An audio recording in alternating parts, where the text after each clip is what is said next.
welcome to the Kulturecast. I am your host, Chris Dash, and we're doing something a little different on this episode of the Kulturecast. We are in person in Akron, Ohio. What? The bastion of excitement. Yes, America's fastest growing city in... 1955. No, not even then, like 18 something.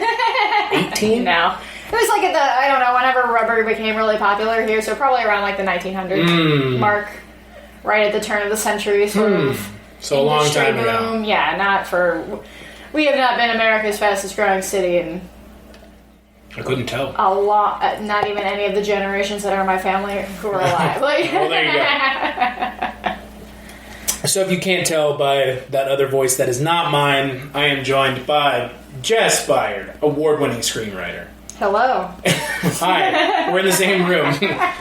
For once. This is the first time that we have ever recorded a podcast in person together. Because my wife and I went to visit Jess and her husband in Akron. Lovely Akron. Lovely Akron. You came on the last nice weekend. I guess so. I mean, I don't mind the cold, but I know you don't like the cold. No, I hate it. It makes my bones hurt, and it makes my seasonal depression hurt. Oh, wow. That, I think, is just everyone in general. Yeah, but no, it's been like a nice... 65, 70 degrees? It was rainy when we got here, but it's been good other than that. Yeah. Nice little walkable neighborhoods we have. Yeah. Went and saw some interesting things. Went and saw where Jeffrey Dahmer killed someone. Yep, and used to live. If you did not know, Jeffrey Dahmer was originally from here. Yes, he did most of his killing in Milwaukee. Fine. Almost all of it. That we know of. But he went to school about a half an hour from where I live, and he murdered his first victim, Stephen Hicks. No relation. And no relation to me. Yes, my maiden name was Hicks, but nope, not related. And I took them to see that, as well as the Cleveland Curiosities shop. Where they had all kinds of things. All kinds of dead animals. Including a Jeffrey Dahmer pen that is gracing my backpack now. Yes, so. Jeffy D. Jeffy D. That's what you should have put on the hashtag. Yeah, hashtag Jeffy D. But no, on this Kulturecast, other than talking about the lovely city of Akron, we are going to be talking about the Disney Channel original movie from 1998. If you are a millennial, there is no doubt in my mind that you have seen this film. Maybe you don't remember it, but I guarantee you've seen it. We're going to be talking about Halloweentown. Yes. No. Come on, Mom. It's just one cookie. Not before dinner, Sophie. Marnie's right. You never let us do anything fun. Oh, you can have a cookie after dinner. I want that cookie. I really want that cookie.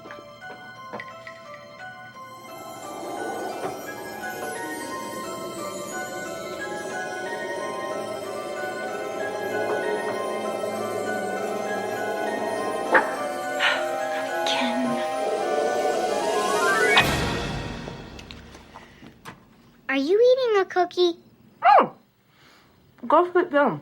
Good thing she doesn't like liver, dear? Mother! Grandma! In here. Grandma! Oh, so wonderful to see you and the children again. Oh, my. How you've grown. Oh. Did you bring us presents? Presents. What kind of a grandma do you think I'd be if I didn't bring you presents? They're right here in my suitcase. I don't know where that thing went to. Just a minute. Ah, there it is. Now, where did you get to, little darling? Come on. Here it is. How come you've been gone so long, Grandma? Well, you know, one thing and another. But the important thing is that I'm here now.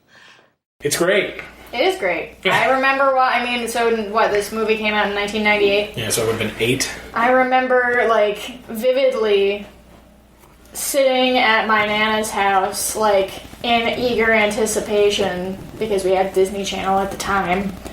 And it was when I was a kid, sometimes we had it, sometimes we didn't. Because at the time, you had to pay for it, actually. Yeah. It was not just in your they make cable. that joke in the Santa Claus. It's like, we're getting the Disney Channel now. Right. It was a thing. And so we had it at this time. And at the time, Disney Channel had a lot of really good original programming going for it.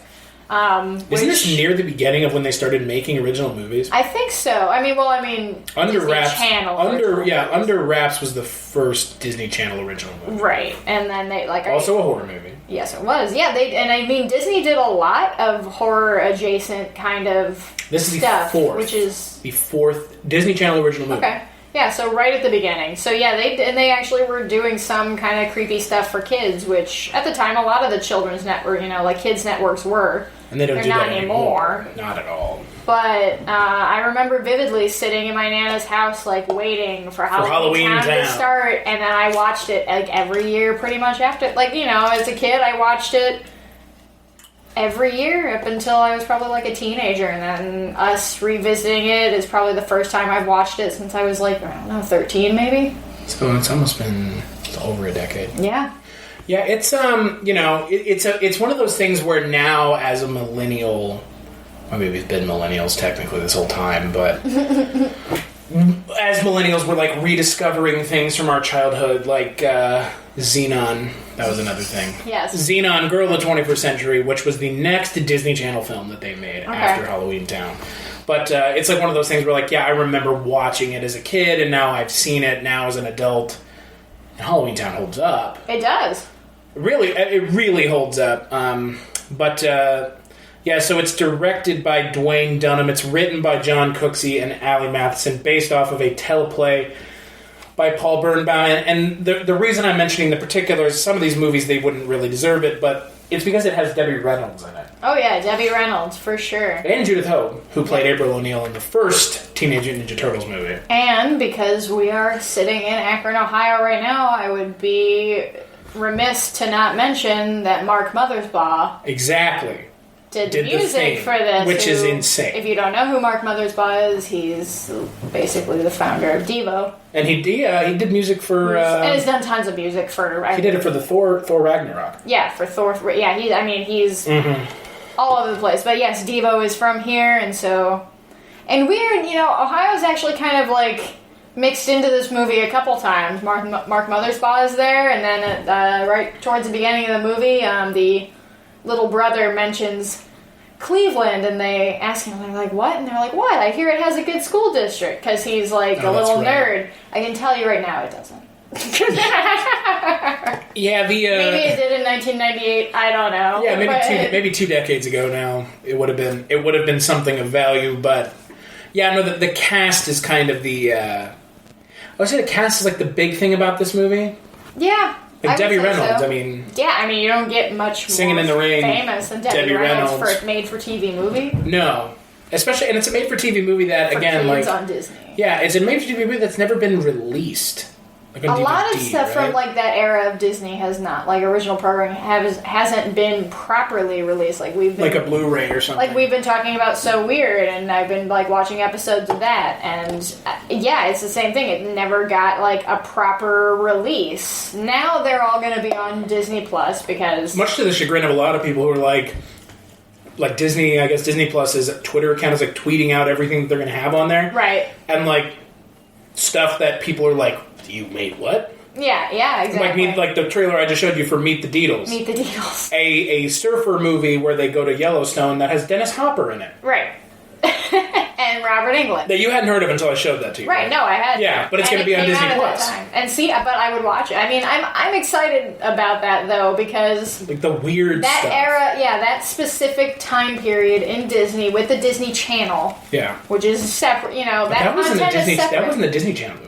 That was a... that was actually That was a theatrically released film. Wow. Okay. Which is even more insane. Yeah, the Halloweentown movies were not. But no, but they technically do get showings every year in the city that it was filmed in. Right. They have a Halloweentown festival. Oh, that's fun. Which, that's kind of neat. I think it was filmed in Oregon. Oregon? Okay. You can kind of tell. Yeah.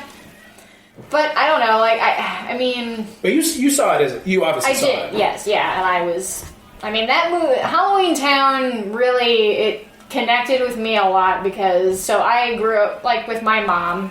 I was single parent. And the character in the movie is single parent. And my Nana, my grandmother. Mm-hmm. So, that dynamic, most family dynamics in Disney Channel movies, and movies in general at that time were oh, the parents don't get along. You know, Right. like mom and dad are fighting, or mom and dad are so annoying, or whatever. In my case, it was like, well, I don't have that, but like, see, like, oh, okay, this character, Right.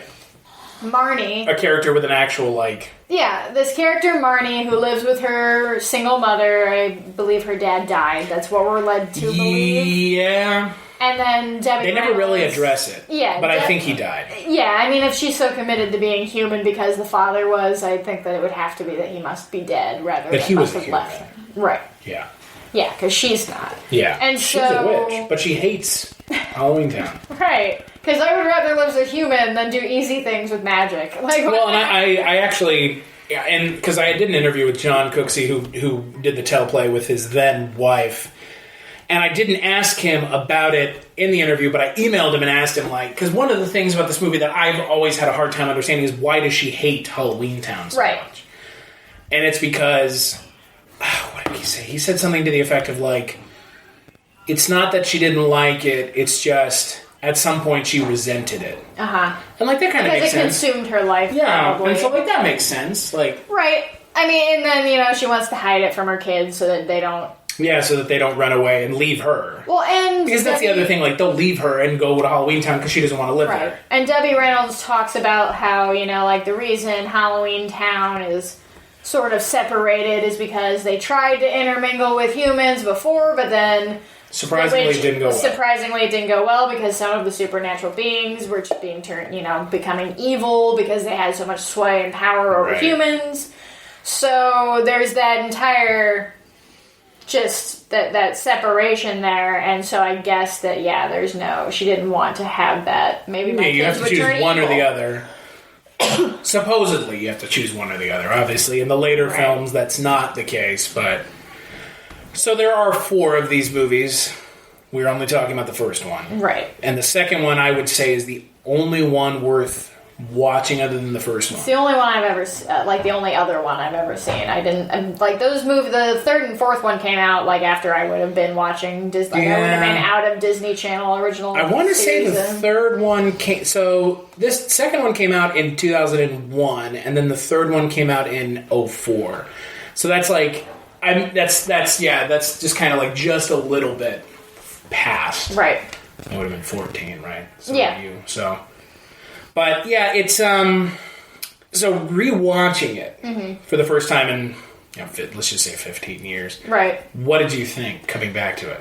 I think it's funny because I revisit movies from my childhood from time to time, and you know when you're a kid and you're watching movies, you think that they're, I don't know, you just remember them being longer and Sure. more involved, and the climax, you know, like the climaxes and the really, you know, bad shit lasting so much longer and being so Yeah. much more like dire than it ever actually is, and then you watch these movies and you realize like the third act is like nothing. It's just like this film's boom. third act is non-existent. It's just like the evil man appears, they quickly dispatch with him, and then boom, that's it. everything's fine. And they peachy. fly back to Earth on a bus. Right. But so I mean that you know, standard kid movie, that makes sense. You have a short run time because Yeah, you're but to be marketing fair, to kids. it is still 93 minutes. Is it? Something like that. Oh yeah, so it's not even. It's almost an hour and a half. Yeah, it's like an hour and 20-some minutes. Sure. Which is not long, especially compared to. But would have been now. what when they showed it on TV? Did they show it without commercials? I don't think I they would have. don't know. I don't remember how Disney Channel aired their movies. I think if you watched it on the night that it aired, maybe it was without commercials. But after the And fact, then after the so fact, it would've it been took up a commercials. 2-hour block. Yeah, exactly. Yeah, But half an hour of ads. Revisiting it, I still want to live in Halloweentown. I mean, who Like doesn't? I was taken when I watched it. I was like, I remember all of this shit. With the Like I've not giant watched it in pumpkin. 15 years, but I'm just like, it's hitting me all. The atmosphere, like the whole, just everything about how they set up Halloweentown. And yeah, it looks like they're wearing just basic costume. You know, like the And they witches' are, costumes yeah. are like But I whatever mean, Halloween. the budget is not. It's a made-for-TV movie. No, but it's fun and it feels real. It has a very textured, tangible feel to it, and I think that like Kimberly J. Brown is Marnie's character is probably Marnie and Sophie, quite honestly. The Her name little is sister, Sophie. Soapy. Ugh, Jesus Christ. She became a Olympic Taekwondo. Yeah, I think Something she like did. that. Sounds crazy. Yeah. But both of those characters, in particular Marnie, because she is our lead character, and basically the gist is, though, she's 13 and her mom doesn't let them participate in Halloween because it's like a Harry Potter thing, right? Like, she's turning the age now, you need to... That you are now... And honestly, like, this movie is all about, like, you know, it's about teenage... You know, it's about growing up. Preteen girl, figuring out who you are, you know, all that happening. But Marnie is depicted, I think, in a really good...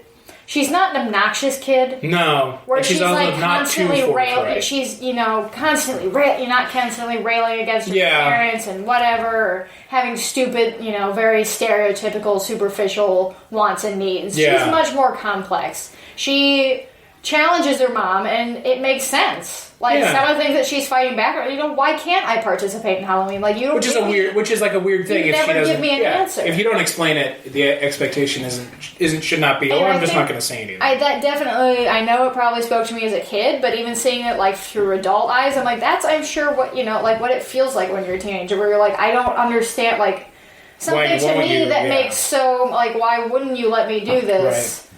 Right. And you don't want to give me an answer because I'm 13 and I can't handle whatever. So I think that this movie really holds up, and it's definitely, it doesn't feel dated as in, like... It's not like The Tingler, which we saw. Right. Where they're just calling a woman deaf and dumb. Right, exactly. It doesn't feel dated in, like, a bad way. Sure, there's, like, a character where it's, like, he's a werewolf hairdresser, and he's definitely doing some, baby, like, Austin Powers stuff. It hasn't aged well. And then there's the Korean Elvis. Yes, there's that. I mean, so there are a few things, but overall, I think that this movie, if it was aired to, like, kids now, you know, to 8-year-olds to 13-year-olds, which is what the age I was watching. Right.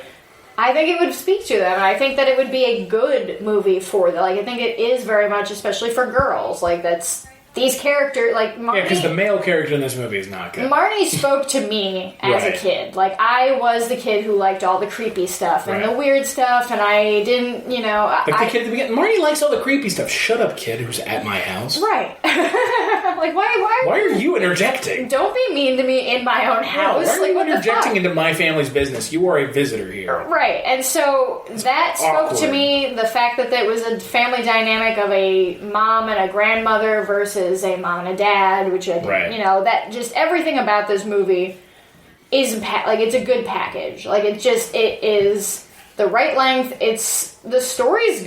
I mean, it's a well written script. Yeah, for a kids movie, like, it's not. It doesn't feel cheesy. and it doesn't feel too pandering. Right. It's not like, yes, it has a happy ending, and yes, it's, you know, about you learn lessons about, you know, respecting boundaries and also being yourself and da da da da da da. But the acting's obviously great because you have a talented cast. Like, even the kids are great. The brother's annoying. But he's supposed to be. Yeah, I think... You're dweeby, nerdy, like, math and science. Like, we just, like, you know... So, I think my issue with the brother character is it's too much. It's like a stereotype too far. Well, so I don't know if you've watched it. One of my favorite movies as a kid was The Page Master. Yeah. And so Macaulay Culkin's character in that is like, you're like, statistically, I could die. Yeah. And it's that character, but more so. And he never grows out of it, really. Yeah, and that's, like not a real kid. Like, no actual 8-year-olds like this. No, and I mean... Like, not even close. Exactly. Like, this kid is like a little boy genius, basically. Yeah. And he's like, oh, it's irrational to think that you would have magical powers. That doesn't make sense. It must just be... Yeah. And you're like, God damn. And I like this movie a lot. It is my film of choice when I get high. I have seen it like 10 to 15 times in the last 2 months, at least. But the brother character always rubs me the wrong way. Because it's Does he feel unneeded? It's not that he feels... Well, he feels unneeded because he doesn't add anything. And I think that there doesn't need to necessarily be 3 kids. He's almost like... He's the straight man in the film. Yeah, but he's not like... He's like a little Rick Moranis. He's just a little Rick Moranis. Yeah, but Rick... Yeah. He's just... He's not endearing. No. He's just like, you just want him to shut up every time you talk. Because he's not, like you said, he's not adding anything to the movie. He's not... No. And I mean, I guess he's just there to, like, you know, to battle against Marty. And then at the end, it's like, oh, he could be a warlock. He is, yeah. He's a warlock, too. Right. Yeah, he's my only issue with the movie. Because I just don't like his character. And it's not that he's it's not a matter of being poorly written. It's just too much of the comedy of the film goes through his character. Right. And you know what I mean? Yeah, I would agree. I think, like, Sophie could have had more, like, of that. Yeah. I mean, I know she's, like, the littlest one, but she's also, like... She's also the most in tune with her power, like, at that point. Because she's a little kid and her mom hasn't... She's, like, making shit levitate. Started repressing her so much, Yeah. But the brother's just too much. That's the only qualm I have with the movie.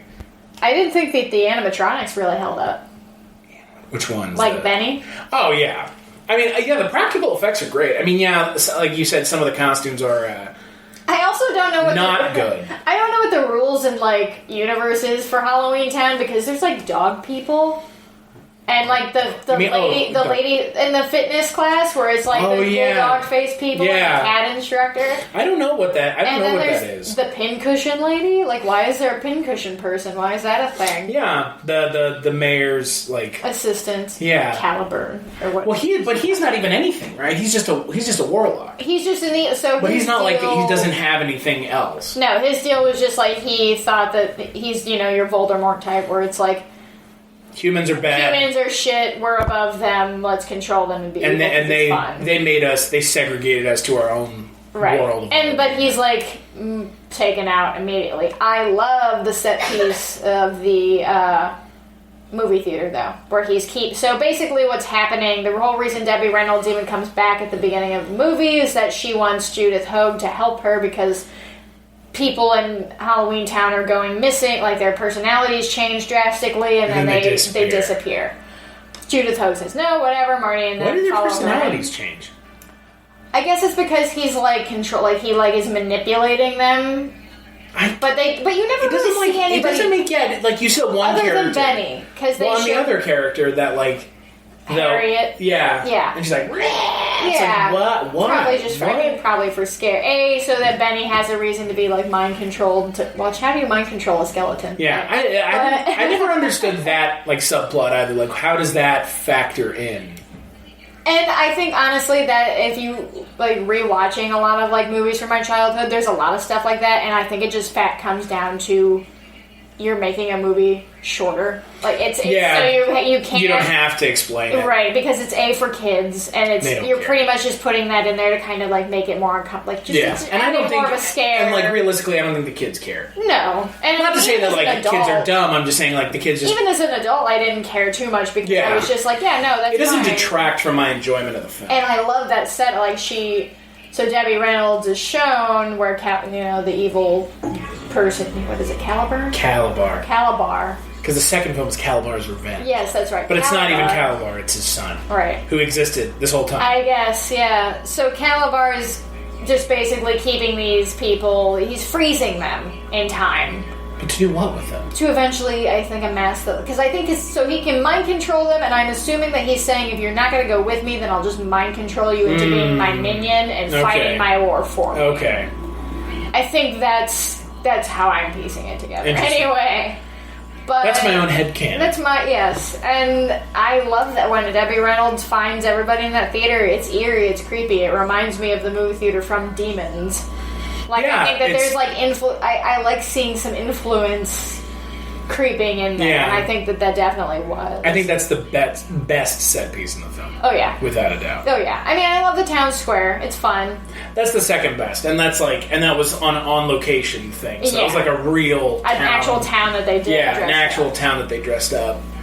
And they put the big pumpkin and everything else. Mm-hmm. No, that I like that set piece also. I think my issue more with some parts of the movie is, it is for kids, and I think that if you can't overlook it, you're not going to have any fun with this movie. Right? Yeah. If you can't get past that, I would also say that because this movie is for kids, obviously the kids are going to be the main characters. So Judith Hoag and Debbie Reynolds are kind of.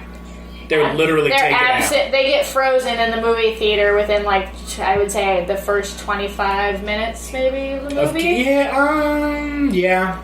like around then, and then so the rest of like maybe the first half hour, and then like the rest of it, you know, almost an hour is just following the kids, and half the movie is really them just collecting ingredients. It's a fetch quest. There's a lot of things they have to go. Collecting ingredients to make sure they can light Merlin's talisman. Or some stuff. Merlin, yeah. They need ghost sweat. Again, that's what I do. I don't know what like the rules are here. Like who exists, who doesn't exist. I guess Merlin was a real person. Right, or a real warlock. Yeah. Well, he was a magician or a wizard. He was a wizard. Merlin was a wizard. Are wizards and warlocks same thing? Yes. How? Well, I mean, because I think like warlocks are more like, you know, like. Is a warlock a male witch? Yes. So what is a wizard? A wizard, I think, has more like magical like ability. I don't know. I would need. You stumble upon a really weird question here. I have friends who could answer this question. The Kulturecast needs to know. We need to know what the difference between a wizard and a warlock is, because I would think ostensibly they're the same thing, but they must not be. They can't be because they make a distinction. In Harry Potter, they make a distinction. I think. I don't think they bring up warlocks in Harry Potter at all, right? No, because they just call all the males wizards, yeah. And I guess, yeah, because Hermione's a witch. It said, I think, so some of these things say that they can be interchangeable, but then other ones say that there's differences between wizards, warlocks, and sorcerers. Really? I don't know. Whatever. Depends on the... Calabar is a warlock. Because he says as much. Right. He says as much and Judith Hoag says as much. Right, and I like the actor who plays him. I do too. He's really good. I wish he would. You know what? He reminds me. Have you seen Pete's Dragon, like the 70s? Mm-mm. So there's the sort of villain. He's mostly just like a shrewd businessman. Sure. And he reminds his look and everything reminds me a lot of that. So I wonder if that's a little bit inspired. He's because he's supposed to be kind of like a. Well, he's the slick operator type character. He's wearing a top hat. Yeah, and I mean, Robin Thomas plays Calabar, and he's great. I think he's good. I think he's one of the better parts of the movie. I agree, and the makeup is good on him when he's the villain. He looks like Emperor Palpatine a little bit, though. Yeah, I thought what he kind of looked like to me was like, oh god, I'm gonna blank on it now. Looks like a human scarecrow. Yeah. Yeah, because he kind of got the wrinkled. I don't know. I like him a lot. I mean, again, the issues with the movie are more. I, as an adult, would have liked to see more of the adult actors. Now, right. I'm sure as a kid, I would have been like, no, I don't give a shit. about Debbie Reynolds, who cares? Yeah. I don't know any better.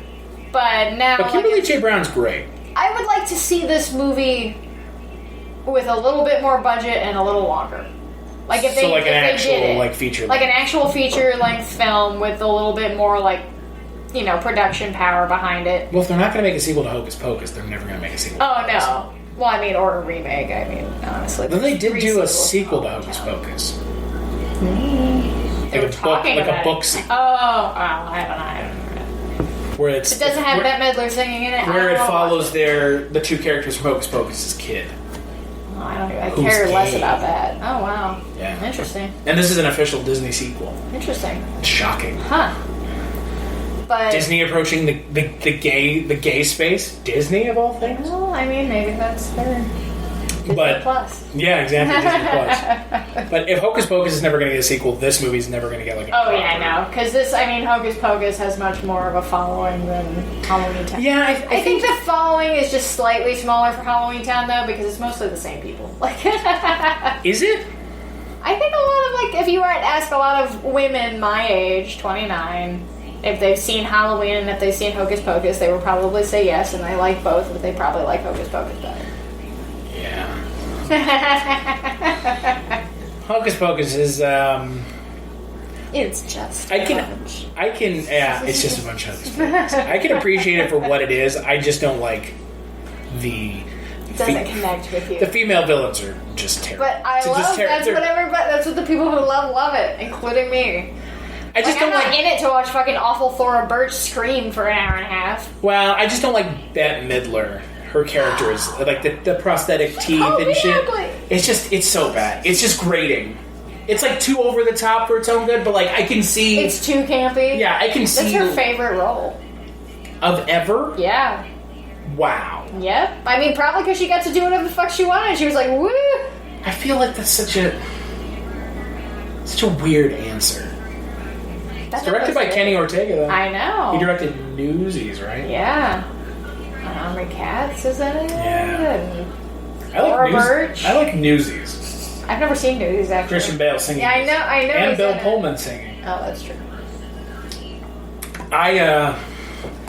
I think Halloweentown for me is, like you said, it's one of those things like I saw it when I was a kid and I rewatched it as an adult and I liked it a lot. Mm-hmm. Like I think it connects with me because it does harken back to being a kid. Mm-hmm. You know, and it's like a horror movie but for kids. It's not really a horror movie. Like no, it's just spooky. Like it's a Halloween. Like Hocus Pocus is a horror movie, more so than Halloweentown. I mean, witches eat a child's soul. Yeah, the stakes are a lot higher. Yeah. And there's a zombie in Hocus Pocus. Like, there's a lot of like horror stuff. Like they hang 3 ladies at the beginning. Yeah, and like multiple children get their life straight out of them. You know, it's just a black flame candle and all. Yeah, that. and then like, oh, it's lit by a virgin, and you know, we're introducing that.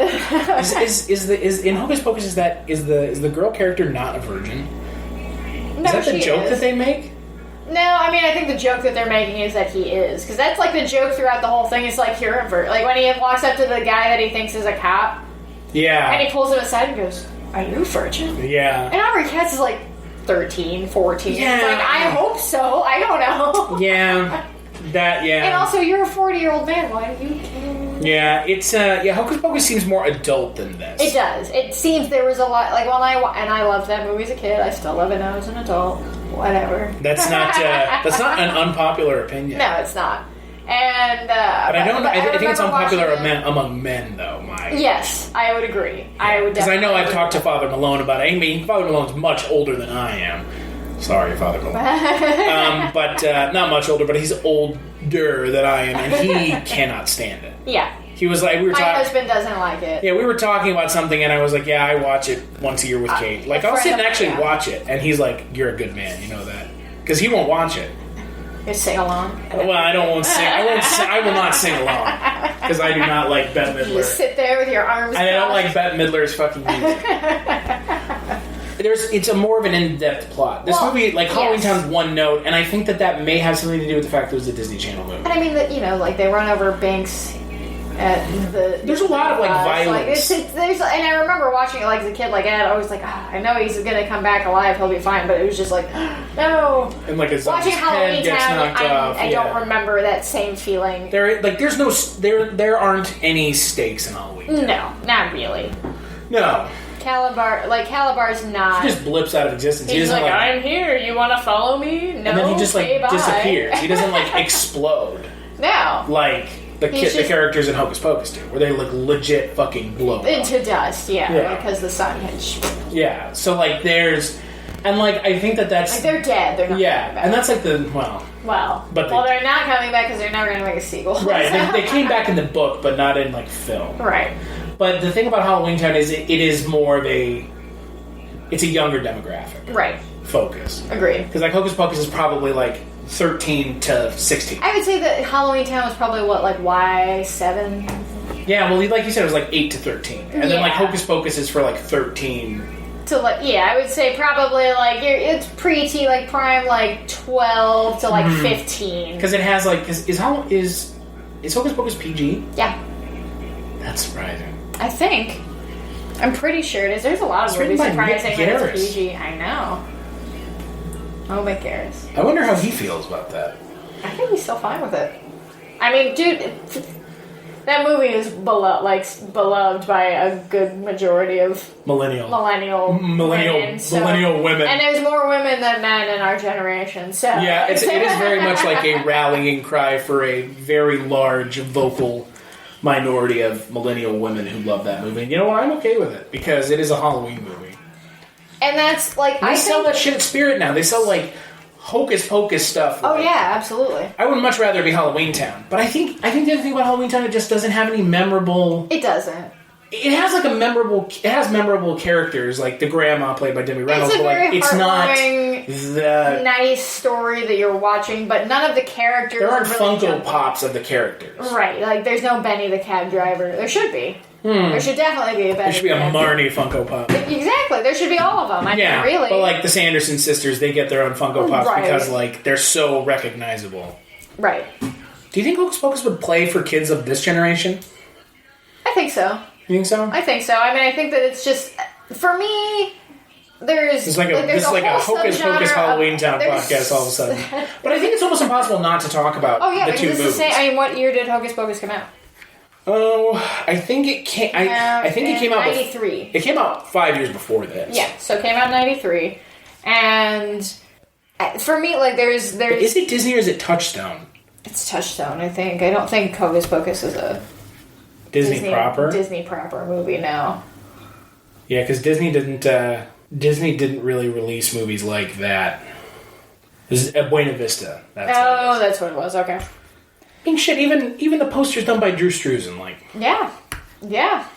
I think like the thing about Hocus Pocus is like it was a film that came in theaters as well. Yes. Like the thing about Halloweentown is like the budget is way lower. And I had it on VHS. I never had Halloweentown. Well, yeah, because they never released it. Right. Or maybe they did. Maybe they did have it on VHS. I don't. But it never got like it was a. I never owned it on VHS. Like I recorded it on a VHS. Sure as fuck's not on like DVD or anything. I don't. But it's coming on Disney Plus. But Disney Plus, and it fits perfectly. Like Hocus Pocus, Halloweentown. My mom's dating a vampire. Have you seen that? Yeah, I have. It is awful. All fit into this.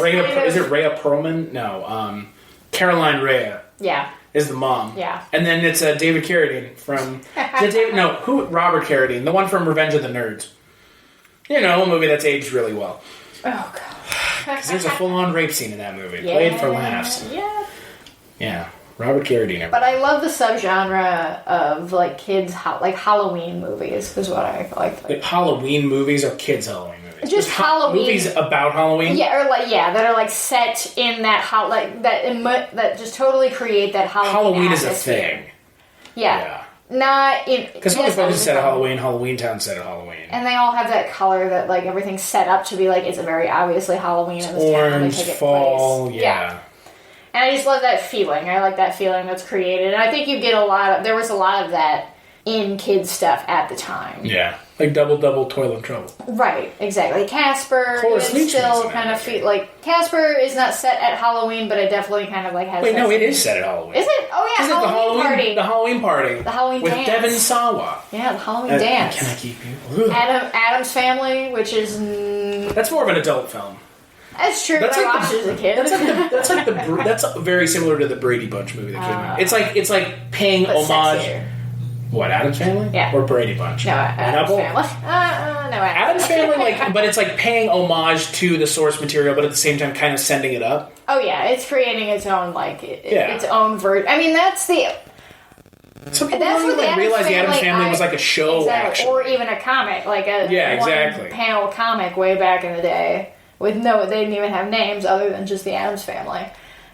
But now, like that specific Raul Julia, Glenn Close. Is it Glenn Close? No, it was Angelica Houston. They are Gomez and Morticia. Yeah, no one remembers the original. Like this new Addams Family movie, I don't want. Who plays them in the original show? Sean Astin's dad. But I can't remember what his. If Father Malone is listening to this, he just fucking rolled his eyes. I could hear it. No, in Las Vegas. His name and John Astin. John Astin. Yeah. He's in The Frighteners. Yes, he is. A film that Mike White doesn't like. I don't like it either. We've been talking about Charles Starkweather all weekend I've been here, and that movie has essentially Charles Starkweather in it. It sure does. Played by Jake Busey. Oh yeah. And oh god, what's her name? The mom from E.T. Right? Oh yeah. Isn't she in that movie? Mary Jo. Nope, that's. Dee Wallace? Yeah. No. Yeah, oh god. I've only. This is what happens when. This is what happened. What? I've only seen E.T. once. One time. I don't like it. E.T. Yes, the extraterrestrial. You sure we're not talking about space traveling alien reject? I am so totally not talking about Star. And Adam Riegert. What's his name? Adam Riegert? Adam Siegert? Steigert. If you're listening to this, which I know you're not. D. Wallace, you were right. D. Wallace, yeah. Adam Steigert and Star, that is a fucking junk movie. But it is the spiritual successor to E.T. according to HorrorSociety.com. Right. Well, They say, if you travel in filth, you are filth. But yeah, no, I agree. I like those like Halloween movies, like movies set at Halloween, because I fucking hate Christmas movies. Yeah. And Die Hard's not a Christmas movie. It's just a movie that Christmas is happening. Yeah. It's not... Christmas doesn't factor into the plot of the film. Right, exactly. Yeah. Now, what is Nightmare Before Christmas? Is it a Halloween movie or is it a Christmas movie? I think that it's a Christmas movie because it takes place more at Christmas time than it does at Halloween. I think it is the weird exception to the rule that it is both. That you can watch both. It is I think you can watch both, but I don't know. Like, there's too much snow and Christmas happening for me to watch it before winter time. But also it's set in Halloweentown. Well, no. Halloween Land. Not really set there, though. Like, well, that's where the characters come. forth. Yeah. I haven't seen that movie in forever. You know, Tim Burton made that movie. Except he did. He didn't direct it. No. It was, what is it? Presented by? Produced. Presented by, presented by Tim Burton. Mm-hmm. It's Terry Selnick, right? Yeah. Coraline. Coraline and other good films. Mm-hmm. Yeah, you know, I think there aren't enough of these kinds of movies anymore. No, I mean, what do they... Now they're all anthologies like Trick or Treat, which I can't stand. I like Trick or Treat. I really don't need to watch it outside of Halloween time, Yeah, though. I have my own reasons. And well, that's fair. I didn't like it before that, but after Mike Doherty thought it was pertinent to block me on Twitter, I don't like it. Yeah. I like it even less. Yeah. But I like the character of Sam.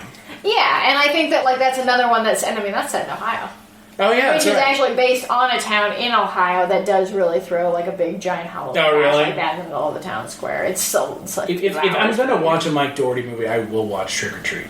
Yeah, I'm not going to watch Krampus. It's a pretty no, I don't like Krampus. Krampus is not good. No, it was dated when it came out. It was weird. Like, it just felt like it should have came out like 5 years before it came out. And then was the next film he directed the Godzilla movie? I don't know if that was the directly next one, but I think that movie's. Yeah, well, movie's garbage. But with a capital G. For kids, like I know they just the new Are You Afraid of the Dark show is out on Nickelodeon right now. I've not watched any of it. I've actually heard pretty good things about it, and the trailer looks pretty interesting.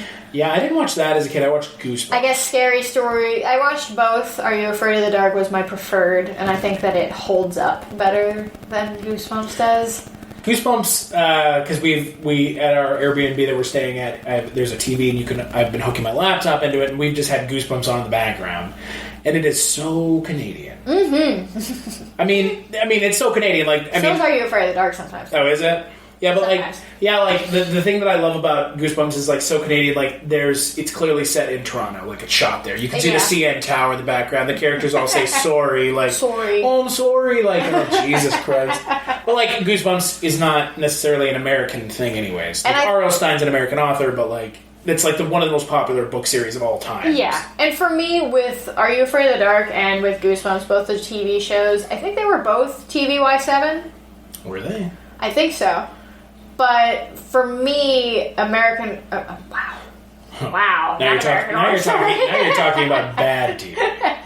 Are You Afraid of the Dark, as we were talking about earlier with like Hocus Pocus versus Halloweentown, there felt like there were more stakes. And Are You Afraid? Yeah. It was a little scarier.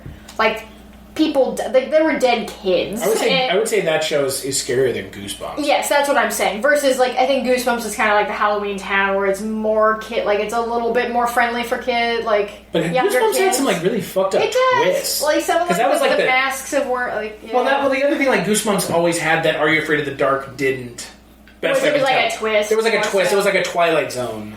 Like, just when you think you're out of the woods, it turns out that the woods were actually... Yeah, Are You Afraid of the Dark played more as like, okay, it's a scary story. Like, something scary is happening throughout the whole story. Yeah, Goosebumps is like there's always like a misdirection at the end of the story. Like, oh, and it turns out he was the dog the whole time. Yeah, and then there's... Or he's a rabbit now. Right. Like, then there's Erie, Indiana, which... Is that the one with Devon Sawa? No, that's the one with Amber Katz. What's the one with Devon Sawa? I don't know. I know that he was in Casper and Final Destination. Wasn't there was... Limp Bizkit's The Fanatic.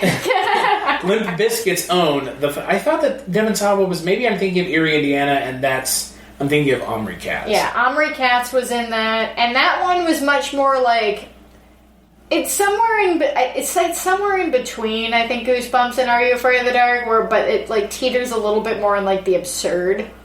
Eerie, some of the stuff is just like kind of like just like really is Omri off Katz the the main wall. character? Yeah. Oh. And he just lives in Erie, Indiana, and a bunch of weird shit happens there. Eerie. Yeah. I mean, that's a real place. I don't think Omri Katz lives there. No, not actual Omri Katz, but his character did.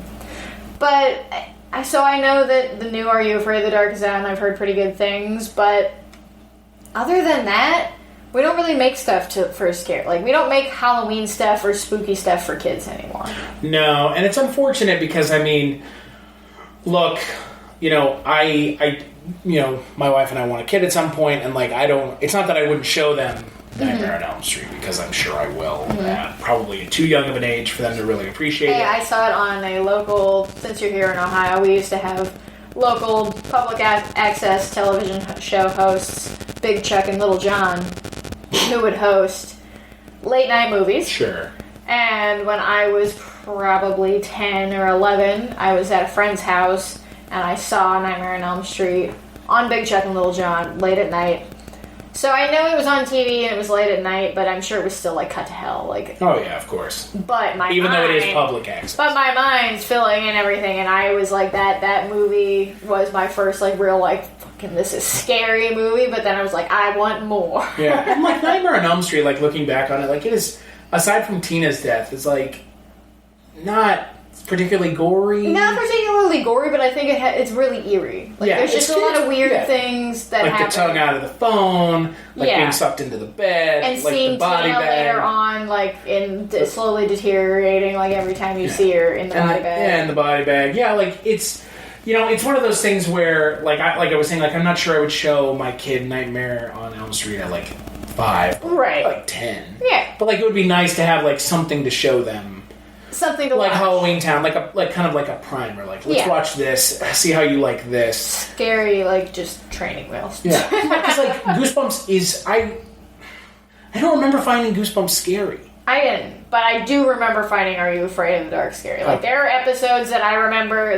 Like the pool zombie thing. That one, yes. No, I think that one is a little like I think that one's kind of over analyzed. The two that stuck out to me were the one where it's the two kids go to visit their grandparent, like they go to stay with their grandparents and they're old, whatever, and they find a bunch of gold pieces in this furnace, and it turns out that a robber like was hiding there and hid a bunch of gold there, and like this little kid sort of like found it or whatever, and he locks him like underneath. He locks him away outside somewhere, but he doesn't have any coat or anything, so he freezes to death. Jesus. So these kids keep seeing this ghost kid. Is it and like all the he's first saying episode of the show? Not the first one, but it's in there. I think the cab is the first one, the haunted cab one. But and dead basically, kids. it's just a dead kid. Like they keep seeing him, and he's just like, "I'm cold," like just like creepily saying things. Yeah. The other one was about this. Was about the comic book Jester,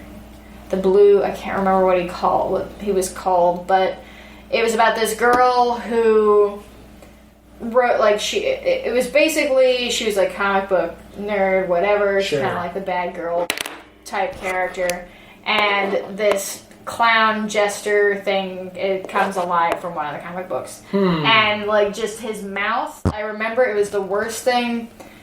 It just dripped blue goo, and like his lips were super dark and his skin was super pale. And he would do that like what he did to like all the adults is like basically you would be like, "Hey mom," and mom would turn around and she'd be laughing and all this blue goo would be like, coming out of her face. It's like the Joker. Yeah.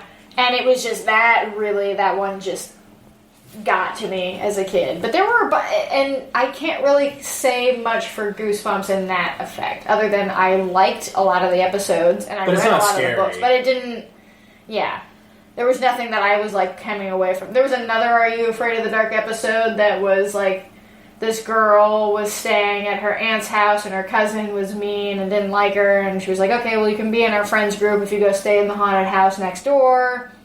And it turned out that one of the little girls that lived in that house, like, basically got, like, taken into a mirror realm. And so she's, like, trapped behind the mirror, and you see her, and she's, like, got, like, really, like, dark, like sunken in eyes, sort of, and it just... The visuals in that show, they put a lot more... Yeah, I mean, I like Goosebumps, but it always did feel kind of... Cheesy. Cheap. Plasticky. Cheap. Well, yeah, cheap, just in general. And, like, I mean, look, you know, Goosebumps always had... I mean, the thing about Goosebumps that I think was always the best thing about it was the covers of the books. Oh, yeah. I mean, they're, like, iconic. Absolutely. But, yeah, like, I never found it scary. Is the Scary Stories to tell the Dark movie, is that set at Halloween? I haven't seen it. I didn't see it. I can go out I know of my it's way set in, to like, see the it. 50s. I didn't go out of my way to see it because I like It those... pretty just... I like those books. Yeah. But, again, as much as I like the books, it was essentially just a compilation of, like, stories that came from elsewhere. Right. And so, like, for me, it's like, it's good, but, like, you could just read those stories elsewhere. And so, like, you know, I know that that's, like, maybe sacrilege, but, you know, whatever. Yeah. I'll see it eventually, probably, when it's streamed. I'm sure it's not good. I didn't hear anything about it. It came out and disappeared pretty much within, like, 2 weeks of coming out. Yeah, I heard, like, it was fun. And then that was it. And I was like, they made Funko Pops of it. Well, they make Funko Pops of everything They now. sure do, don't they? Anything new coming out. They have Hocus Pocus Funko Pops. I 2 different lines of them. Oh, wow. There's the Sanderson Sisters 1, and there's the Sanderson Sisters where they're, like, doing things. Like, I think, like, shooting electric bolts out of their hands or something. But, yeah, there's just not... There's, like, for the 90s, for the mid-90s to now, like, there's not been a lot of, like, stuff for kids. No, and I mean... Horror-wise. No, a lot of the cartoons I watched on Nickelodeon and Cartoon Network were not necessarily, like, horror... I mean, like, well, aside from the Beetlejuice cartoon, that was... Well, they did a Tales from the Crypt cartoon. Right. That wasn't on Cartoon Network. I don't know, what was that on? I have no idea. Tales from the Crypt Keeper. Yeah. It's not good. No. But... It's like Real Ghostbusters, like... Oh, yeah. But Real Ghostbusters has, like, a really, like, devoted following. But, I mean, people love that show. Look at cartoons like Powerpuff Girls. Where it's, like, not a scary show per se, but him, like, the character of him is eerie, and there's something strange about him. Never seen Powerpuff Girls. Really? Okay. Real Monsters? Is that the devil character? Yes. Yeah. I know. Monsters? Real Monsters. Yeah. Okay. That's a great one. I mean, yeah. What about Bump in the Night? I don't know if I know that. I mean, you probably know. If you saw the main character, Mr. Bumpy. I don't remember. Did you ever... There was this... I don't know what network it was that put these out, but I had 2 VHS. I think I still have them. And they were called Bone Chillers. No, I don't know what the fuck that is. You don't know what this is? Some Mr. Bumpy. No. Bump in the Night. Really? Mr. Bumpy. And then he had, like... looks like the star alien project. And then he has, like... He has, like, a blue, like, goo friend, and then, like, it's claymation. No, I don't remember that. I'm gonna have to find that. It was claymation. It's Adventures of Mr. Bumpy, a sock-eating green monster and his friends. That's weird. Jim Cummings, Rob Paulson. So, you know, all the big names in cartoon. And it was on ABC. Then it was on Toon Disney for a while. But I had these 2 VHS, and they were called Bone Chillers. And they were about... The characters were, like, in high school. Like, they were probably sophomores or whatever in high school. But they went to, like, this high school that was, like, in this weird haunted castle. And everything... The universe was just off. Like, it wasn't, like, the real world. Sure. They were human. Right. But they went to school in this weird haunted castle and all this stuff. One of them that I had was This was a very popular story thread in a lot of these various shows where it was, like, the kid would be an artist and they would draw something that would then come to life. Sounds like Tales from the Crypt. Right, Tales from the Crypt. I wish I could remember what this movie was called. Sidebar. There's this movie, I believe Jeffrey Combs is in it. But it's about this house, like these people who go to this house, and it's like an artist retreat, various artists, dancers, writers, whatever. And that's the plot. Like, the guy ends up, like, writing a comic, and then, like, this monster comes out of it. So, Bone Chillers was the same thing, and it was just... That was it a TV show? I don't know. I don't remember. I only had the 2 VHS of it. It must have been some kind of TV show or some just like... We're about to find out. We'll find out. The internet will tell us. But bone chillers and So Weird are the two things that when I mention, people look at me and go, what the fuck? Are you sure you're not talking about Mr. Bone Stripper? Nope. You sure you're not talking about that? I'm not talking about the bone stripper. You sure you're not talking about that? Because that's that's a previous episode. I'm pretty sure that's what you're talking about. So Bone Chillers was a book series. Okay. By Betsy Haynes. Mm-hmm. And she lives in Dallas, in the colony. And she is a horror writer of 79 novels of horror, mystery, supernatural, ghost stories, and comedies. And the show ran for 13 episodes.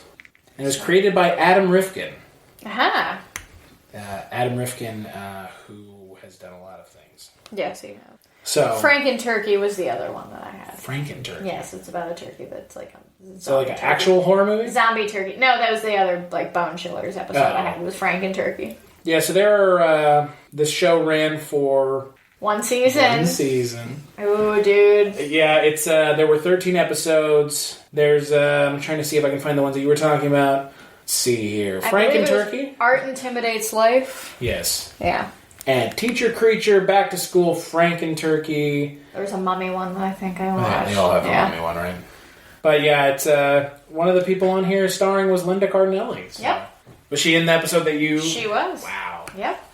So there was a complete overwhelming amount of in the 90s because of how popular Goosebumps was. Right. And it's been translated into 65 languages or something like that. Yeah, R.L. Stein is R.L. Stein is from here, I believe. From Akron? He's from Ohio. Wouldn't surprise me. Hold on, let's call him up. Excuse me, Mr. Stein. Oh, now we're just going to call call Jack Black and said he played him. He is from Columbus. Haha. So yeah. There's none of that anymore. I guess those the Goosebumps. The Goosebumps movies came out. Yeah, I liked set at Halloween. I liked the first one. It was set at Halloween, too. I don't know that I saw the second one. It's not good. No. But Jack Black is in it.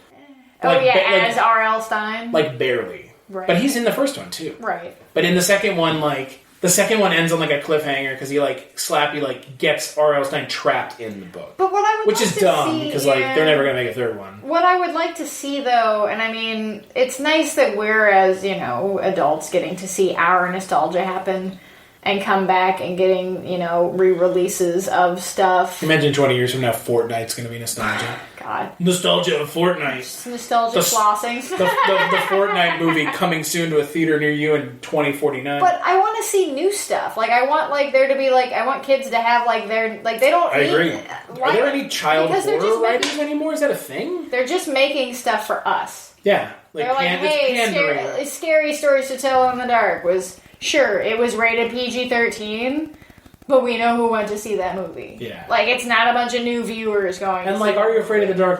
Are they making that to pander to us? I mean, it's for kids, but... who's going to watch it? Sure who's going to watch it but, people our age? Right. It's made for the adults. The millennial adults. I guess the idea would be maybe if more millennials had kids, we'd be showing our kids. Yeah, which we don't. But we don't. Some of us don't want them at all. Some of us only want one. Some of us want them, but can't have them until later anyway. Exactly. And so I would like to see them. Come on, make stuff for this generation. As opposed to us just being you're pandering to us. Right. I mean, you don't need. I mean, yes. I am kind of surprised the Hocus Pocus sequel hasn't come out because of how popular it is. Right? Think about it. I think that's part of it because it's so popular, specifically because of the Three Witches. Does Disney not want money? Then if they're not, but I don't know if you make that movie without Bette Midler and they talked about it. They talked about rebooting. I know, but if you make it without them, I don't think that it would make the money that people would see it. Why would you make it without them? Right. And I mean, but they're older now. So I guess they just have to eat more children. Or just old. They're old versions of them. They could figure out a way to work. Well, I mean, they're supposed to be old anyway because that's the old lady. thing, the old lady makeup was not great. No, it's not. But it's weird. These things that we liked as kids, these horror things, they're nothing ever really got pushed farther past the mid 2000s. No. And I don't know why. Because Halloweentown 2 came out in 2001, and then 3 and 4 were 04 and 07, and the fourth one is don't even watch it. I don't know what they recast the main characters. So I don't know why we don't make stuff for kids as well. Is it's the I don't know. There's like no horror. Maybe we're just out of touch with it, and they are, and we just don't know. Yeah, that's the thing. It's like neither of us have kids, and so we're not, sitting and watching Nickelodeon and Cartoon Network and Disney Channel all day long. So we don't know if they are. But I've searched in the past for like articles and things that I've written about past TV shows for kids and whatever.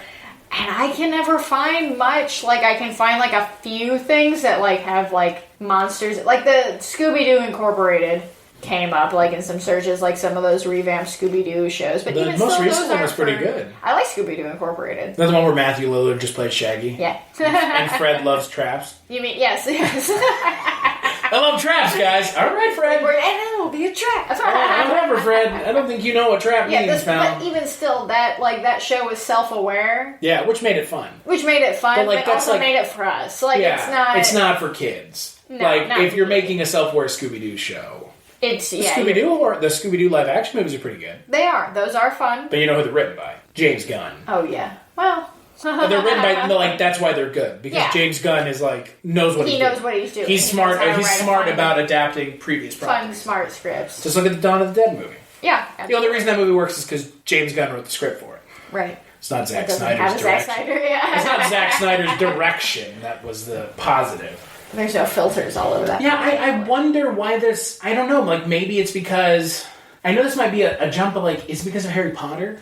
Is it because Harry Potter became so popular, and that was, the thing for, the 2000s kids and, the late 90s kids? That could be it, maybe. And also know that, I don't know about where you... books were, the thing in the 90s. I don't know about where you went to school, but where I went to school, I definitely was in the area where they were all, anti-Harry Potter because it's witchcraft, and that's the evil, blah, blah, blah, blah, blah. Did you go to a Catholic school? No, but I went to, just small-town Christian... basic No, school. they didn't. No one ever cared. They were, and I mean, they tried to. But I also didn't read. Parents tried to get rid of the books out of the schools and stuff. Out of the libraries. Yeah. Nice. Censorship's cool. Right, and I mean, I read up to I read the first 5. I didn't finish them. See, I've seen all the movies. See, and I liked them. I don't love Harry Potter like some people love Harry Potter, but I do like it. It means something to me, but. But Are You Afraid of the Dark and that stuff means way more to me because it shaped more of who I eventually became. I always liked horror stuff. Right. So having that gateway, that's what I feel like I feel most sad for, I guess, for generations of kids right now who are 8, 9, 10, that preteen sort of area where they're starting to develop their own personal tastes and wants, and I liked creepy stuff, and but I had access to it. Did you? Of course, you have access to the internet. Yeah, everybody has access to everything. Did you watch Did you watch Goosebumps and stuff like that before you read creepy stuff, or did you read creepy stuff? I think I read creepy stuff first, Goosebumps. Goosebumps, scary stories to tell in the dark. See, I never read Goosebumps. But I read scary stories. I had a bunch of them. I don't know if I read all of them, but I do remember reading. I remember specific stories. I remember seeing them, but never reading them. And I liked. But I also I don't, and this is not a I loved Beetlejuice. I watched the cartoon all the time, but I had seen the movie first. I used to think the movie was scary. Yeah, and I mean it is. It's scary. It's a PG-13 movie. There's parts of it that are scary, for kids. Oh yeah, and I mean I don't know. That movie sits in a weird space where it's not for kids. Not at all. But it's not. I mean, I guess you have to be an adult to fully appreciate it. Well, yeah, because you're God, I'm a child. If you want to go have, Well, Beetlejuice is wanting to fuck a child. Yeah. Winona Ryder as a teenager. You're right. But not to toot my own horn, but I went from the books they were wanting us to read to adult stuff as a kid. I was how old was I in 6th grade? It would have been 11, and I was reading books for adults. Yeah, I was reading I read Stephen King. I think I probably read my first I think I read Graveyard Shift when I was 12. Yeah, I read The Relic when I was 11. And that's not a book for kids. No, I was actually I made my mom sign me up for this book subscription. Oh yeah, where you get I get some weird horror movie book or not horror movie, horror book in the mail every month or something. Every month, yeah. Yeah, I used to read I like reading a lot. Yeah. Still as an adult, and, I used to read a lot as a kid, but it was reading way above where I should have been reading. I remember just reading books that there's no Like, no reason. Yeah, I think I read all the time as a kid, and I read. Kids don't do that now, which is unfortunate. I mean, or maybe they do. I don't know. Like, I'm not going to be like the old man sitting on his porch and be like, kids today. Like, I think honestly, there's more shit to do as a kid now. Like, there's much more shit to do. Could you go on the computer as a kid and like fucking play games with your friends? None of us could. I didn't have a computer in my house. Like, we had a computer for a little while when I was 10, so like 2000. Okay. And then I didn't have a computer to myself until I was like 14, so 2004. 2004. Right. And it's like a laptop. That was a desktop. That was a Dell desktop. And that's what I had. And it was, I had the internet, but it wasn't like now. It's not this. Not your phone. Not I can look things up while we're sitting here and be like, I can get to all this information from the fingertips. If I can type fast enough, you won't even know I did it. I can pretend like I just came up with it right here. And so I think that there's a lot more ways to read. Right. Now. And I think I just don't think there's any I think if we're talking about things that kids do, I'm not sure kids are reading. I don't think they want to. There's other things you can do. Yeah. I don't blame them. Or reading online, reading comics, And comic books are reading. I don't care what anyone says. Oh, yeah, no, absolutely. I hate that shit. It's not reading. Fuck you, it's not reading. If you read, a 2,000 to 4,000 word article that's a well-written article online, that's reading. Yeah. I mean, what everyone if you printed it out, it would be multiple pages. Yeah, I really hate that shit where people are I don't read. I don't like reading. But you use your phone. What do you think you're doing? You are, the act of reading is happening. You're maybe not reading a narrative piece of fiction, or just to to expand your mind in it. You're not reading, as people say, reading. You're for reading fun. A status update. Yeah, reading for fun. That's not what it is. It's you're reading to entertain yourself. Right. You can watch a movie or you can read. And I don't know what kind of kids books are out now either. I don't know what the Twilight. one with the young adult. Yeah. Well, in young adult, Twilight. That's a decade-old joke. Young adult kind of got co-opted by people our age too. Well, Twilight, yeah. Stephanie Meyers. I mean, Twilight is Potter. Well, Harry Potter started out as a kid. It came out with our age, though. Harry Potter. The thing I like about Harry Potter, and the thing that again, I think that Halloweentown tapped into this, and Goosebumps and everything tapped into it but Harry Potter really tapped into it. Is it grew up with the audience? Yes. The original Harry Potter came out in 97? Yeah. And so the year it came out, those kids were growing up with it, and the first book is fucking 5 hours long. If you listen to it. Yeah. And then the last book's 30 hours long. Uh-huh. And because it's an actual story now, and there's some... And they're teenagers. Yeah, now. and then by the end of it, they're adults. fucking adults. This is an 18-year-old kid. Yeah. So in my mind... you're going from an 11-year-old to an 18-year-old. Yeah, and that's the thing that's great about Harry Potter and stuff like that, is that it aged with the audience, and I think that's kind of something that some of these things didn't do well, is they didn't age with the audience. Mm-hmm. And they didn't have a way to. I mean, Goosebumps didn't have a way to age with the audience.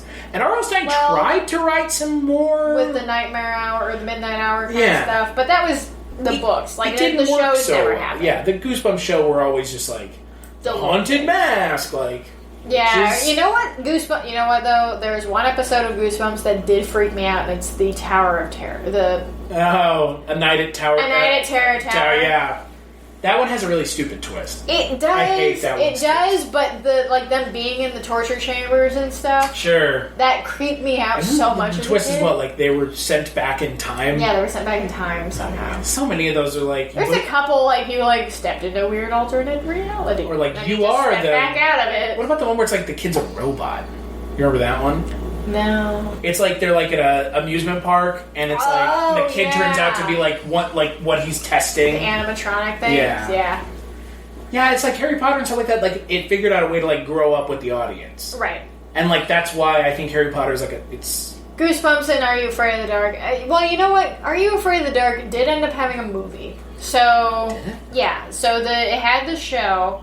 And then it had the movie, once the show was over, it kind of had this, other story. It's just, I think it's a made-for-TV movie. Mm. I can't remember specifically what the story is, but it actually has to do with, the some of the kids who were telling the stories. Like it's like something supernatural's happening. So it's finally like taking it away from them telling. Because they're older now and like so they're not meeting for like the Midnight Society. Yeah, you know, when I was a little kid, I was so hoping that like when I was older, I could go start my own Midnight Society, and then I was like, whose parents let them go out in the middle of the woods? I think what we've realized here is there is a market for something like this. Oh yeah. There's a market. I mean that's something that's. And I don't think it's hard to write. Like something as a filmmaker, like as a storyteller and filmmaker, I have like Maggie and I, my friend, we have discussed like in depth about kids' movies not having stakes and not being. That's why people roll their eyes at kids' movies because there's nothing to it. I mean, and then like I mentioned earlier, Pete's Dragon, like the villains in that movie are like abusive adults. Like it's something that like that's something that you should be talking about because that happens to kids. Right. They are in scary situations. I don't care that you want them to be innocent forever because some of them don't have an option. Yeah. They don't have a choice. Yeah. They have to experience reality for what it is. Especially, and some of them have to do it ahead of time. And if they can't have representation to like turn to, then they think they're even more of a freak than you know. All these like perfect nuclear families, and that's also what makes Halloweentown. Exactly. For me, like that was like I was the weird kid. Like I said, I was a weird kid who liked scary stuff, and I had the mom grandmother dynamic versus the mom dad dynamic. So, and I was like, this is a movie for me. Like, I get it. Like, I understand. It's based off of your life. It is. I am a witch. Mm-hmm. I am the queen of Halloweentown. I mean, you know what? You know what? Here's the thing that needs to come out. Akron is Halloweentown. Yeah, Akron is Halloweentown. They need to make, and I talked with John Cooksey about this, there needs to be like an adult sequel. Yeah. Here they are as adults. And there's Kimberly J. Brown and, you know, Joey Zimmerman. And they would just have their own kids do it. Yeah, which is fine. Like, do like that Boy Meets World thing where they like brought it back, but like, no, it's his kid. You know what? The Boy Meets World Halloween episodes were always pretty good. Never seen it. Never even seen an episode of that show. Man. I didn't watch, like, when I was a kid, like, I was watching, like, Star Trek. I mean, same. But, like, I never watched the kids stuff. Like, the kids stuff that I watched was, like, Even Stevens. Okay, I watched that. That was it. I watched everything. But, like, I also don't, like, maybe I did watch and I just don't remember. And but, like, it didn't stick with me the way, like, Star Trek did. Or, I watched a lot of old, like, so my Nana spoiled me with movies. She would buy pretty much everything. Like, I had just, like, a huge shelf that she built for all, like, just Disney movies, just in their clamshell cases. And my favorites were always like... Did you know that those are worth something now? Click on this article and find out more. Right, exactly. Okay, whatever. See, they're all listed on eBay for $1,000. That means they're worth that, right? Yeah, well, they're sitting on eBay not selling for a reason. Right. So... And so... Thank you, article, but whatever. I watched all those movies, and yeah, just thinking about the ones that were my favorites, had a lot of scary shit in them. I love The Grey Mouse Detective. Still never seen And there's some, like, Radigan voiced by Vincent Price, so it's like, there you go. Oh, is he really? Mm-hmm. And there's some really, like, there's stakes in that movie. There's some really creepy elements to that movie. Page Master's another one where you actually get to go, like, into the horror world. Like, who voiced the Frankenstein book? Is it Leonard Nimoy? No. It was, so Patrick Stewart voiced Adventure, Whoopi Goldberg voiced Fantasy, and I don't think the guy who voiced horror was anybody as, like, well known as them. But yeah, I just rewatched that movie not that long ago. And man, that paint, when it drips out of the ceiling in the library... Leonard Nimoy is in the movie, though. Yes, he is, but he's... Dr. Jekyll and Mr. Hyde. Yes. Frank Welker. Oh, he's not a nobody. Well, he's not a nobody, I get... Nah, that's fair. Fred Welker, a.k.a., you know, Fred. From Scooby-Doo. You know, Megatron from fucking Transformers. Yeah. But I guess, like, name-wise, yeah, he's Patrick Stewart, Whoopi Goldberg. Yeah, he's Frank Welker is like he's like Joe DiMaggio, the guy who's the voice for Bender from Futurama, right? Or like what's the guy's name? The guy who does Fry. Oh, Billy West. Billy West. Yep. He does the voice for the Red M&M too. He sure does. You know, who's the voice for the Who does the voice for Benny in? Not gonna say an unknown actor, but. Just not... It's like one of those, like, stereotypical cab voices. Do you know who does the voice for the yellow M&M? Do you have your mind blown? J.K. Simmons. Ah, that I can hear it. I can totally hear it. Isn't that wild? Man, he has so much. He's getting so much of those M&M, the dumb yellow M&M residuals. My favorite thing about the voice actors is Billy West did the voice for Fry so close to his own voice so that they could never replace him. That's true. He's like, I'm going to do this close to my own voice so you can never replace me. Reno Romano is the person who did Benny's voice, and he evidently voiced Bruce Wayne in the Batman Batman series from 2004 to 2008. Which one? The Batman. Oh, the weird one, yeah. I think that's the one where the Joker has, like, dreadlocks. Wow. Yeah. I think maybe I'm thinking of something else. The kid stuff is weird as an adult now, right? Yeah, I mean... There's not... I don't know. Maybe I'm not a kid, and so I just think everything and we that they just watch don't know. And I do want to do... I want to see, like, what the decline... Like, when specifically the decline was. I think it was with Harry Potter. Like, just... I think Harry Potter set the bar so high. Just like how can we... Fantasy world. How can we compete with this? Yeah. Have you ever watched The Worst Witch on Netflix? I have. It is so bad. It's so fun. I was like, so Witches is another one that I used to watch. The Witches, which had was it Angelica Houston? I think so. Yeah. Yeah, and that movie's freaky. Where they're turning all the kids into. No, that's Practical. No, that's Practical Magic is the one with Nicole Kidman. Right. What about which is Vistwick is the one. What about The Craft? I love The Craft. That movie's being recast. Yeah, that makes sense. Duchovny's going to be in the sequel. All right. Or the reboot or whatever the fuck it is. No, the everything that is old is new again. The Witches was the British one where it's like they keep turning they're turning the kids into rats. Never seen it. Oh, but it sounds great. It's great, and you should watch it. It's pretty, especially for a kids movie. It's really fucked up. But Witches of Eastwick is the one with Jack Nicholson. What's the one where he's a werewolf? That's Wolf. Yes, which is not a good movie. With Michelle Pfeiffer. Uh-huh. With Michelle, Plus not Pfeiffer. A great actress, Pfeiffer. Don't defend What Lies Beneath on this podcast. I won't, but I will defend her as Catwoman. Never seen it. Never seen Batman Returns. I just exploded on the inside. I've never seen it because that I've never got. sound I don't know. I like the original Batman so much I never got around to watching the sequel. It's my favorite. Batman Returns. Yep. Is it your favorite Tim Burton movie? Nope. Well, I have to think about that. Is anything better than Beetlejuice? Big Fish is... actually, no, Beetlejuice is probably Beetlejuice is my favorite Tim Burton. Yeah, I can quote just like Beetlejuice. I just do it to myself sometimes. Come on. Sometimes I just Zagnut Man, the Zagnut Bar. Sometimes I'm just like quoting Catherine O'Hara. People, whether they dead or alive, will walk all over you. The only thing that we have to ignore is, Ozzy and Hair. Jeffrey Jones. Jeffrey Jones. Yeah, child molester Jeffrey Jones. Sleepy Hollow, I like a lot. Never seen it, but I've heard good things. I had downloaded it. And I was going to watch it. That I think that's probably the last really good movie Tim Burton made. What has he made recently? The Dumbo movie. Dumbo. That I've not seen. Big Eyes. That looked pretty rote. Another. I feel like it's like a Tim Burton biopic of all things. Like, who would have thought? Who would have thought after Ed Wood? Because he did Ed Wood, right? I like Ed Wood a lot. Yeah.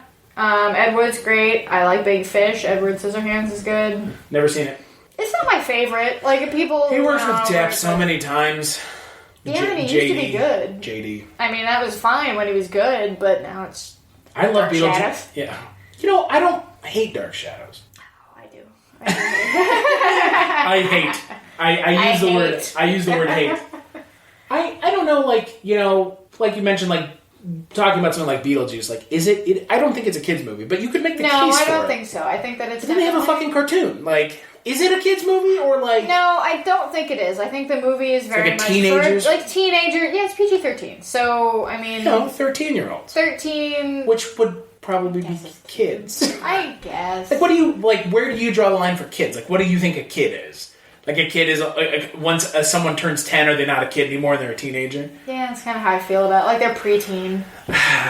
But what's a kid versus preteen? Is preteen 7, 8, 9? I think once you hit double digits, you're preteen. Like 10, 11, 12, that's preteen. Isn't 11 and 12 a teenager? You're in your teens? No, 13, 11 and 12. Well. Oh, yeah, no, you're right. 11 teen and 12 I'm an idiot. teen. Don't worry about it. I don't know how fucking math works. We're drinking mead. It's fine. Yeah, I don't know how math fucking works. So the last movie several movies that Tim Burton has done were Dumbo, Miss Peregrine's Home for Peculiar Children, which I did not see. Oh, that Big movie Eyes, was which him? I did not see. Yeah. Frankenweenie, which I did like. Well, he that's directed based the on Miss his Peregrine's own movie? Mm-hmm. Really? Yeah. Shit, that movie came and went. Yeah, it did. I like Evergreen a lot. A lot. Yeah? Have you seen Penny Dreadful? That's a great show. I've seen some of it. It's a great show. A lot of... Alright, calm down. And then Sweeney Todd was probably, like, he did Dark Shadows and Alice I in love Wonderland Sweeney back Todd. to back. Sweeney Todd's great. I love Sweeney Todd, however, have you seen Sweeney Todd on stage? No. It's drastically different. I bet. Sweeney Todd on stage is like this little bit more played for laughs. Right. The movie is, Dower and Johnny Depp. Yeah. Gray man, Like, black and white Johnny Depp. Helena Bonham Carter is my favorite part. Well, I mean, like, and also has, has Alan Rickman singing. Yes. Has Timothy Spall singing. Yep. Has Great. Timothy Spall, Rafe Spall's father, which don't know how that happened, but sure. Yeah, sure. It has that weird kid singing, who plays Grindelwald in Harry Potter. And I like that movie a lot, but I think that's the last. That's the last really good one, because then it's And like... when that movie came Alice out, in Wonderland and Dark Shadows. Alice in and Wonderland a bunch of other is shit. and I say this with absolute conviction, Alice in Wonderland is fucking awful. Oh yeah, it's great. It is absolute trash. It is. And it takes a lot to get me to the point where I'm like, this movie's fucking garbage. But it's unpleasant to look at. It's just... And Johnny Depp is doing it's too much. He's just too much of a Was that 2010? character now. Yeah. That's like Johnny Depp, 2007 was Sweeney Todd. Is it the last good movie Johnny Depp made was Sweeney Todd? Maybe. When did From I think it Hell was come out? Tusk. I'm not gonna let that one. I'm not gonna let Sleeping What Dogs. about The Tourist? What about Mordecai? God, I forgot that movie even happened. Well, he didn't. He is regarded as one of the world's largest stars. I think that was probably his last good role. Yeah, was Sweeney Todd. I mean, Johnny Depp is like a lot, and again, this comes back to everything we were talking about. He hasn't grown up with his audience. No, He hasn't aged well. I haven't seen Literally, any of he the has new not aged well. Pirates movies, so I couldn't tell you. Actually, the last thing that Johnny Depp was in that was good was Black Mass. Oh, okay. Black Mass was good. Even though Johnny Depp looked like an alien in the movie. Like a weird alien man. With that weird, yeah. Yeah, the weird hair. That hair is... Yeah, it was like, it looked like bulbous, like a fucking alien. But Johnny Depp's fucking awful now. Yeah, well, I mean, he became a character. He became... I don't yeah. think he is Johnny Depp anymore. Yeah. The person who Whatever is now the character. The person that of is Johnny Depp is not a human anymore. No. And when you can make jokes about him wasting... Maybe he lives in Halloweentown. He would fit fucking right in. He would. He looks fucking cracked out and just flying around. But he was... I mean, is Edward Scissorhands a children's film? No. Kind of is, though. I've never seen it. But I know enough about it to know that it's like a It's a Price is in it, so it's his last role. It's like an adult fairy tale, right? Yeah, I mean... And ostensibly it's, fairy tales are for kids. I suppose. And it's PG-13. Yeah. Is it even PG-13? Might be I think PG. so, yeah, I think they're all PG-13. Oh, what? All of that, era, that specific movies coming out for Tim Burton were all, like Beetlejuice, Edward Scissorhands. Was Pee-wee Herman, was that PG-13? I think so. That's a good movie. It is a good movie. I wouldn't say that... I don't know, is Pee-wee Herman for kids? That's a question. Original Pee-wee Herman on stage was not. Well... The show... Would you say the show was? I didn't watch the show as a kid, and I've only seen a few episodes of it now. So, I can't... I don't know. For me, it would have bothered me as a kid. I didn't like Ren and Stimpy as a kid when it was still technically for kids. They played it on Nickelodeon. Is SpongeBob for kids? Yes. But I think SpongeBob, and I haven't watched any of the new stuff. Whatever. I haven't watched New it. stuff? I mean, it's still on. Is it? I think so. It was on as recently as 2010. Oh, shit. So, at least to then, I haven't seen it. Yeah, Edward Scissorhands was PG-13. Yeah. Of course And but I think that for, those TV shows on Nickelodeon, fucking SpongeBob and Rocko's Modern Life and Our Real Monsters and all of those were cartoons for kids with adult stuff thrown in. Yeah. That the kids just went right over their head and the adults were like, oh, wow, okay. Like Animaniacs. Yeah, I need you to fingerprints. With hello. Ooh, no. You know about that? Yeah, exactly. I need the fingerprints. No, thank you. Yeah. hello, hello like everything, nurse, and that's the thing. I think that there's this weird line, and I wonder if it's just because it was on Disney Channel that Halloweentown feels so kind of for kids. It is for kids. Hocus Pocus is not for kids. Exactly, and that's the Disney kind of stuff. It's Halloweentown's wholesome. Yeah, very wholesome. Whereas, you can get a little weird and risque outside of Disney. Yeah, Hocus Pocus, dance until you die, Which, those and the one mom is dressed up like fucking Madonna with the giant cone tits. And there's a lot of and Sarah Jessica Parker's character is a nymphomaniac. Boy. Right? I assume she's an nymphomaniac. That was the way I read the character. Yeah, well, I thought it was that she'd she was fuck kids? I don't know. I think young she just boys? prefers to eat, to suck, this essence of, that sounds terrible. What are you saying? That's horrible. Suck the essence out of young boys, huh? What is Winifred Sanderson doing to that woman, to that girl? Sucking their essence out? It's awful. Soul. That's what sucking, it is. Yeah. But when you say sucking young boys, essence is that. I did not say that. You said that just now. That is. Sucking the essence out of young. Sound clip. Chris sucking young boys. And this guy's going to jail. That'll be the thing they dig up. Yeah. 10 years from now. Once you make it, that will be the thing that destroys 10 years from you. now. You can clip this, put it on the internet. Sucking young boys. Essence is out. It's like fucking Always Sunny. Boy's whole, boy's soul. But yeah, Halloweentown feels wholesome, and that's it's endearing. Yeah. That's what I like about it, is that there's no weird, there's no misinterpretation of anything. No. In Hocus Pocus, you, like we just did. Right, what do you just do? What do you say? Like I said, my interpretation of Sarah Jessica Parker's character is that she's an nymphomaniac. There was a show on Cartoon Network, I don't know if you watched it, but it was called Ed, Edd and Eddy. I know what it is. And the three characters on that are just these three boys, and their names are Ed, Edd, and Eddy. But their counterparts are the Canker sisters. Yeah.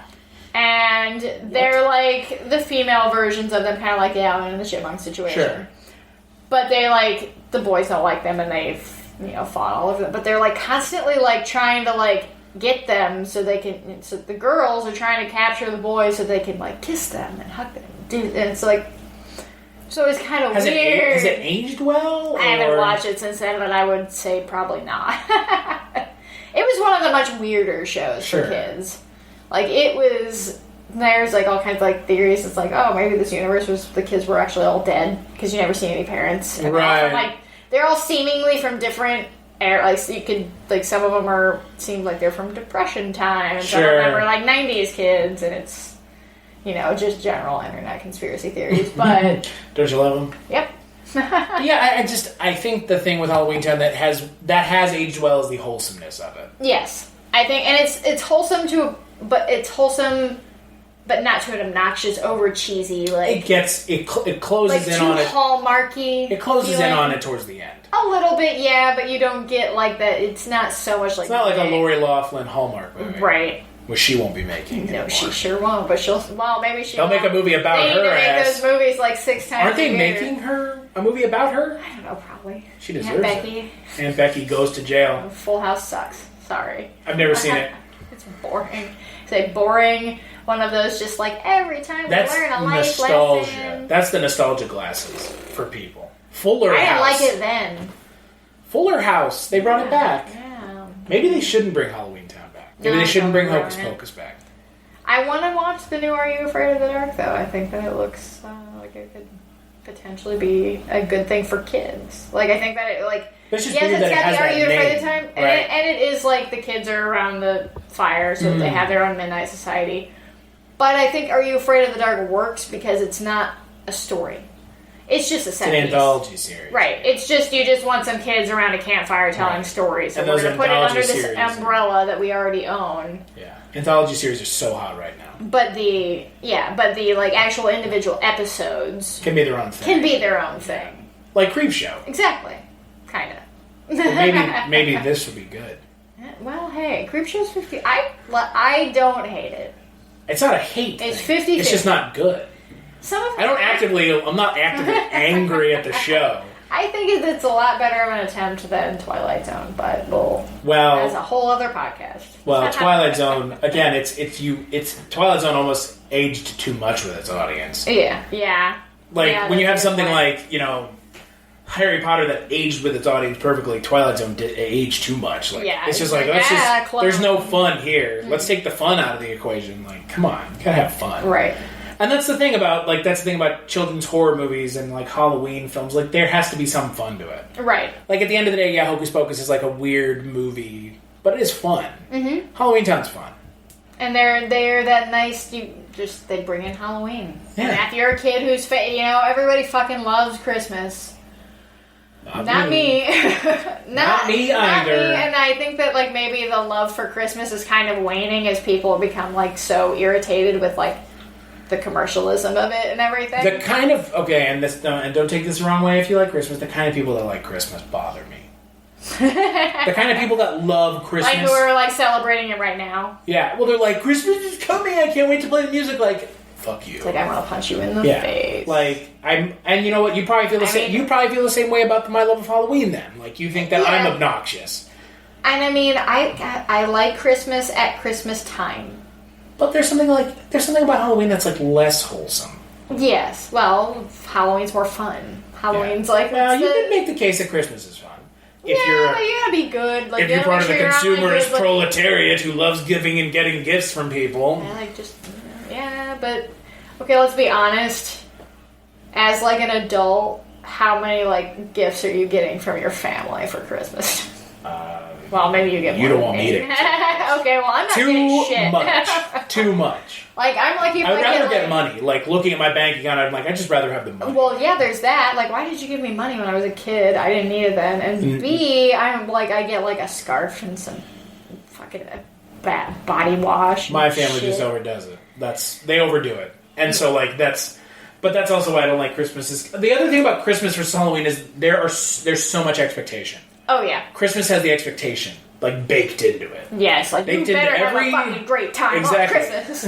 Please don't fucking ruin Christmas. The expectation is baked into every fucking gingerbread man that anyone makes at Christmas. Yes. The expectation's baked in. Mm-hmm. Halloween, there's no expectation. No, I just have when you get older, it's let's go get fucked up.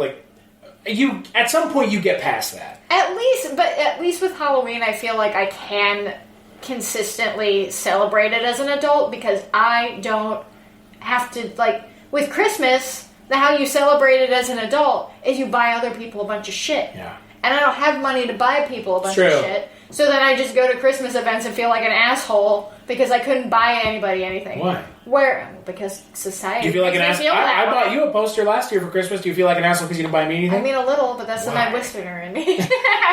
You shouldn't. I get that, but at the same time, I'm the kind of person who likes giving the gifts more than getting receiving the gifts. Because for me, it's the and if you make that known, that's awesome. Yeah, some people don't make that known. The excitement and joy that you get of seeing someone else getting something is much more exciting for me than okay. Thank you. More, now what it becomes when I open a present for Christmas, I'm what am I going to do with this? I'm obligated to use this now. Right. And now if I don't, have to have this in my house. It's taking up room. Exactly. And it's room is at a fucking premium. And that's really what this boils down to. So, I don't get the Christmas love. I get it, but I'm not, I don't prescribe to it. There's a little part inside me that gets all fuzzy when I listen to old, Frank Sinatra, Bing Crosby, Christmas music. And once, and then you hear it 30 times. Yeah, but that's really the only kind of Christmas music I can tolerate. The issue with Christmas also is it's encroaching. Yes, you have to participate. Well, no, it's encroaching on everything. Oh yeah, it's November, October happened, and it's October, and there's Christmas shit already. Oh yeah, I saw. Go to At Home or Target, Home or Depot, Walmart, anywhere, and they've already got it. It's there. Mm-hmm. It's fucking guys, it's not even Halloween yet. Nope. We're not even gonna get out over Thanksgiving. Yeah, well, Thanksgiving is a bullshit holiday. Well, yeah, I like food. Well, I like Halloween and Thanksgiving together because Halloween's a thing, a adult thing. Yeah, that's something you can do with your friends. You don't have to do it with your family. Right? Because Halloween, you don't do with your family anymore.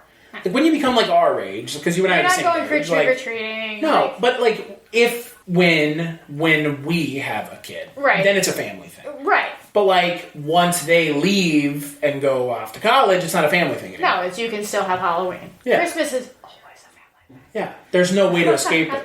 And, like, that's the thing I like about Thanksgiving is Thanksgiving, at least for me, when I was in college, like, we did, like, Friendsgiving. Right. And so we, like, had everybody over. We cooked yeah. stuff. And, like, that was fun. And I miss that. Yeah, that's fun. I've done that a few times with friends. And I would honestly just prefer that. I mean, look, I don't get to see my family very often. But you live in the same town as your family. yeah. My I still family don't lives see them 500. You see them more often than I do. Well, I see my family 5 times a year. yeah, I have to say Unless I go back home. And I mean, like, I see my mom much more than that, obviously. My extended family, though, who I actually see on holidays, I only see on Christmas and Thanksgiving. No, and really? I live, like, 20 minutes away from some of them. I just don't need this. Sure, you don't need to. I don't need to. I mean, and it's not like they're, awful family members. It's just like we just don't get together. Right. Unless it's Thanksgiving or Christmas. Right. And I'm totally fine with that. Sure, no, I mean, I totally get it. And I think at the end of the day, that is what I think, coming back to all this stuff about Halloween, like, the Halloweentown Halloween thing, it's such an idealized Halloween. Right. Like for kids, like a kid's idealized Halloween. Oh yeah, where it's like everybody's into it. And like the second movie, there's like a Halloween party at their house, and like everyone's there, and like the mom and the grandma are like in on it, and everybody, and like that's probably my most like as like a teenager not having like people not having legitimate Halloween parties was kind of like yeah I never went. I never went to any I never went to any parties in high school. Maybe cool people had parties. That's surprising to me. Thanks. Do you think I went to Halloween parties? No. I didn't really have, I have friends, but because of the way the school system worked where I lived, I didn't have, consistent friends for the very longest time. I had, the same 3 friends through high school, but that was about yeah, I, 1 through 5, I had, a couple friends, and then I went to a different middle school. And so I had to make all new friends, and then I didn't really make the group of friends I have now until, I was a senior. Yeah. And I got a car, and then I could go and, do things with them. But, growing up with my family, my dad was content for us to not go do things with our friends on the weekends. Yeah. And I get it. I'm not poo-pooing it. But yeah, I never went to a Halloween party. I never didn't go to one as an adult. Parties. I have been to Halloween parties as an adult. But then it's a different thing. It's a different thing. Now but let's it's get also fucked up, dressed like dickheads. If you can't, well, first of all, oh, here we go. You can get fucked up. I thought we were going to talk about the slutty Halloween costume. Well, there's that. As a woman, it's really hard. If you don't want to dress like a slutty version of something, it's really hard to find a costume. Where you just if you want to just go get a costume, I think we're getting to the end of that, though. I think so. I think it's going away. I think that's definitely people aren't. Remember last year's fucking controversy, the sexy handmaidens character? Oh yeah, because that's good. Missing the point. Yeah, you've kind of completely lost the entire idea of what the show is. But no, for me, parties as an adult, and it's maybe just me sounding old, but parties as an adult are not as fun as you would think as you anticipate them being when you're a kid, because unless you're a person who doesn't give a shit if you're drinking and driving, you have to fucking figure shit out. Are people like that? Wow. I mean, I told you, I'm not an anxious person, but that's something that makes me anxious. Yeah. It's how am I going to get home? Even if I have one drink, I'm one drink, fine. If I'm not that far away from where I live, cool. Right. But I've been showing you guys around Cleveland. Cleveland's not that far from here, but really. It's far enough. But it's far enough to where if I'm it's a $50 Uber. Let's put it that way. Yeah, it's a $50 Uber. It's a 40-minute drive. If I have 2 drinks and I get pulled over, bye. That's a DUI, and it's just it's not worth it to me. Yeah. Well, and that's the same. Where we live in Lincoln, South Side, not far from downtown. It's a 10-minute drive, but that's the same way. After trivia on Thursday nights, I get 2 free beers. And some nights I take advantage of it, and then some nights I don't. Right. Some nights I'm just I don't fucking care. And people will be like, you turn down free beers? I just don't feel if I've eaten nothing all day, I know it's going to hit me way too hard, and I don't want to go and try to drive home drunk. Yeah. And, like, it's just not worth it. It doesn't, yeah, like, parties as an adult just don't. Unless you're having the party at your own house. Exactly. But, like... But then you also have to play host. And the other thing is, like... And I don't want to be trashed while there's other people trashed in my apartment. Exactly. Because then I don't know what the fuck is going on in my own apartment. Right. And I'm like, if you throw up on my couch, I'm going to be pissed. If you, like, break my lamp, I'm going to be pissed. Like... Well, and that's the other thing, like, now that we're adults and we have things. Yeah, and you like, have imagine to someone be... knocking a poster off your wall. Like, I'd be like, the fuck? And you fucking go... You spilled a drink on my cat. Yeah, exactly. The fuck? I feel like that would take a lot of effort. But, you know, if they did it, wow. Yeah. But, yeah, we also don't have... And this is going to sound weird. I don't have... Because of, like, how we moved to Lincoln, and I don't work out of the house. I work at the house. Yeah, so you're not, like, around a bunch of people. I'm not around a bunch of people, so, like, I've started making friends now where I work, doing trivia, but I have friends, and they're good friends, and they know who they are if they're listening to this. Right. But, like, my closer friends, like you, like Mike White, like Father Malone, they don't live anywhere near me. Right. I mean, we had to fucking fly here. Right. And I had to fly to go see Mike White. Right. Or Father Malone, and I'm going to have to fucking fly to go see Mike White. Like, the people I would rather spend Halloween with are not anywhere near me. Right. And I mean, that's, for me, when I was, up until now, up until, like, the last 3 years that I've been at the job that I'm at now, I always worked weekends. Because I worked at retail and restaurants. So I worked nights and weekends. So, like, it wasn't even an option. So it wasn't really an option. Right. Like, it was like, I can't host any parties because I don't want to host them after I get home from work. Right. Nobody wants to let me take any time off. It's just, you know, it just didn't work out that way. And now... And, like, I'm not a big drinker anyways. Exactly. I'm not either. And, like, and if I want to drink something, I'm going to drink something not expensive, but, like, I'm not going to drink something where I'm drinking, like, 10 or 15. No. Even though I made that mistake last night, but that's different. So. I don't drink enough to get, like, sufficiently trashed anymore. And I mean, what's sufficiently trashed? Like blackout drunk? I've never been blackout drunk. Like, I remember being drunk. It's so bad. Yeah.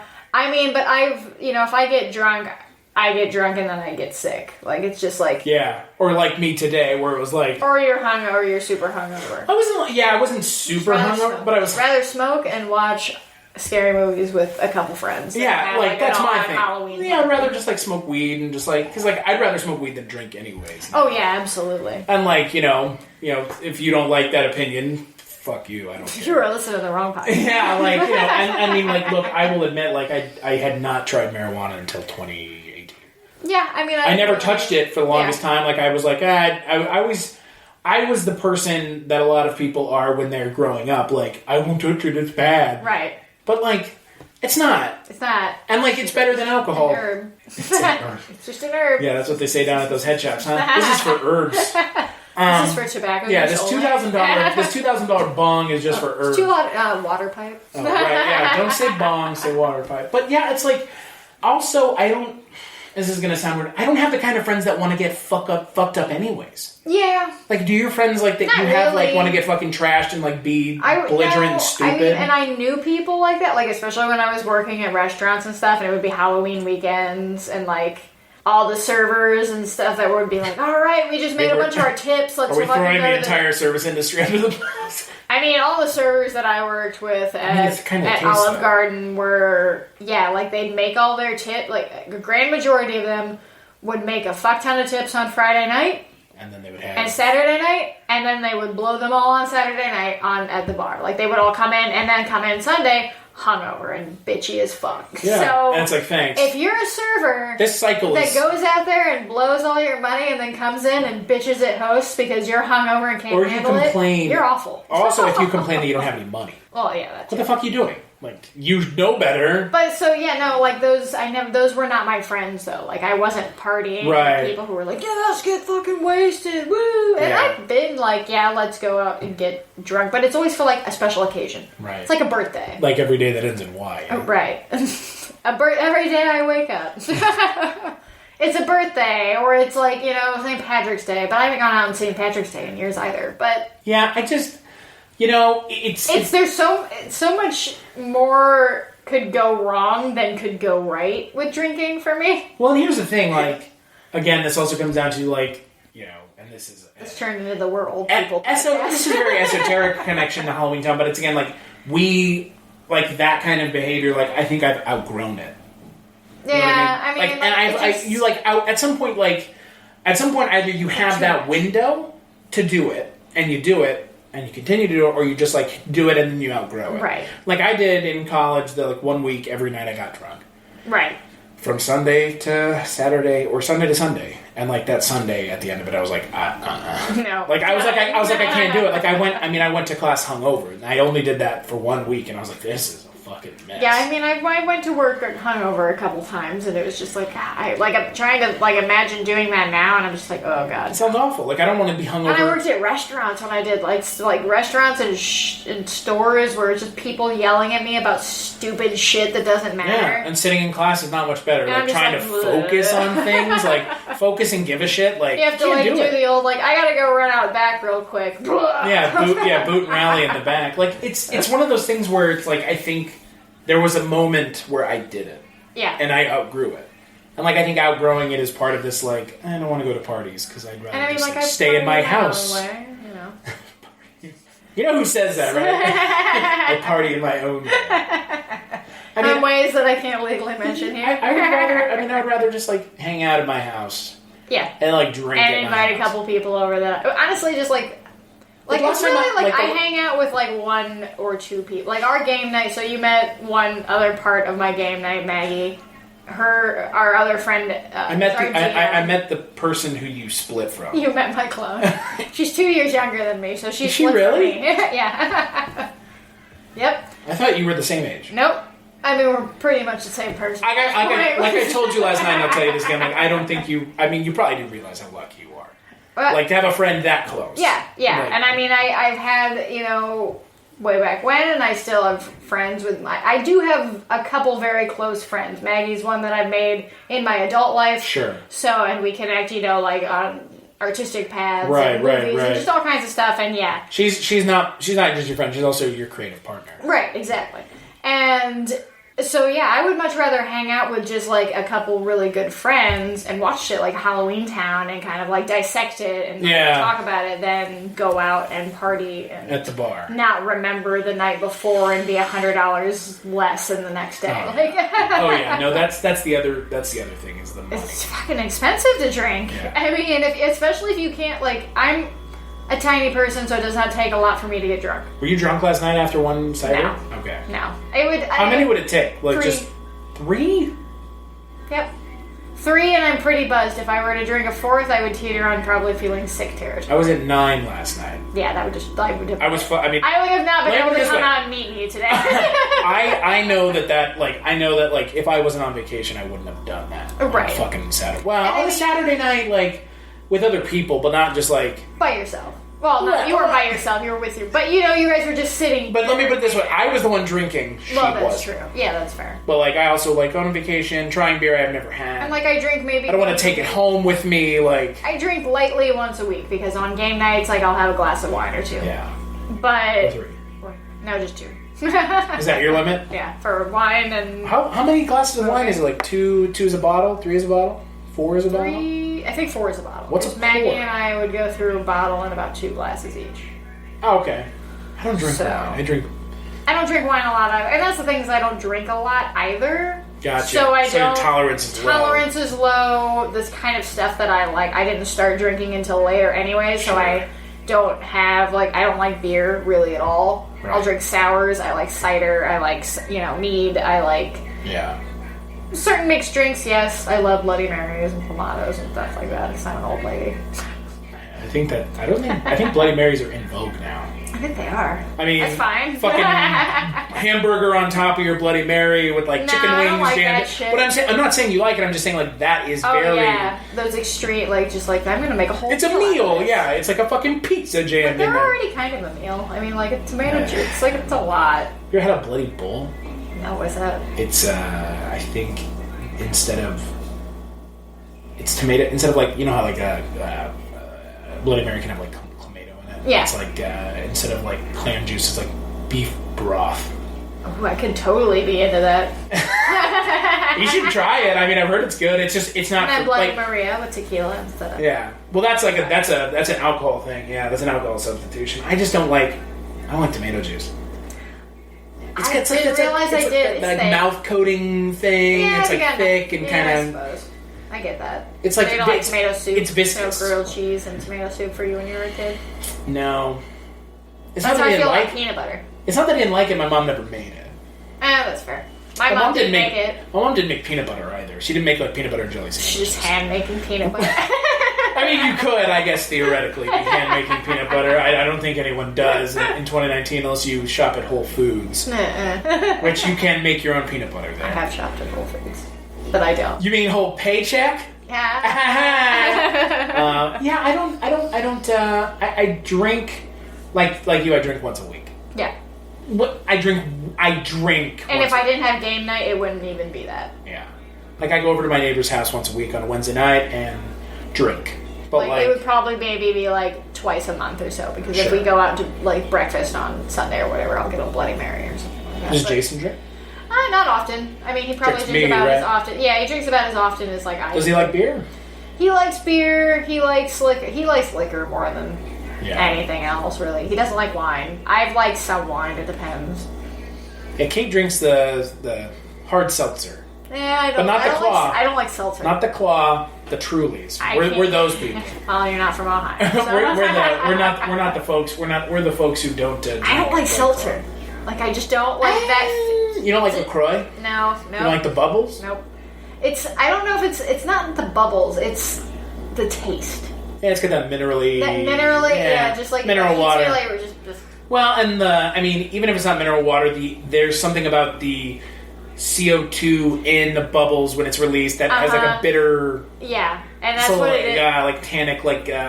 It's like when the fucking carbonation machine runs out, and you're like, bleh.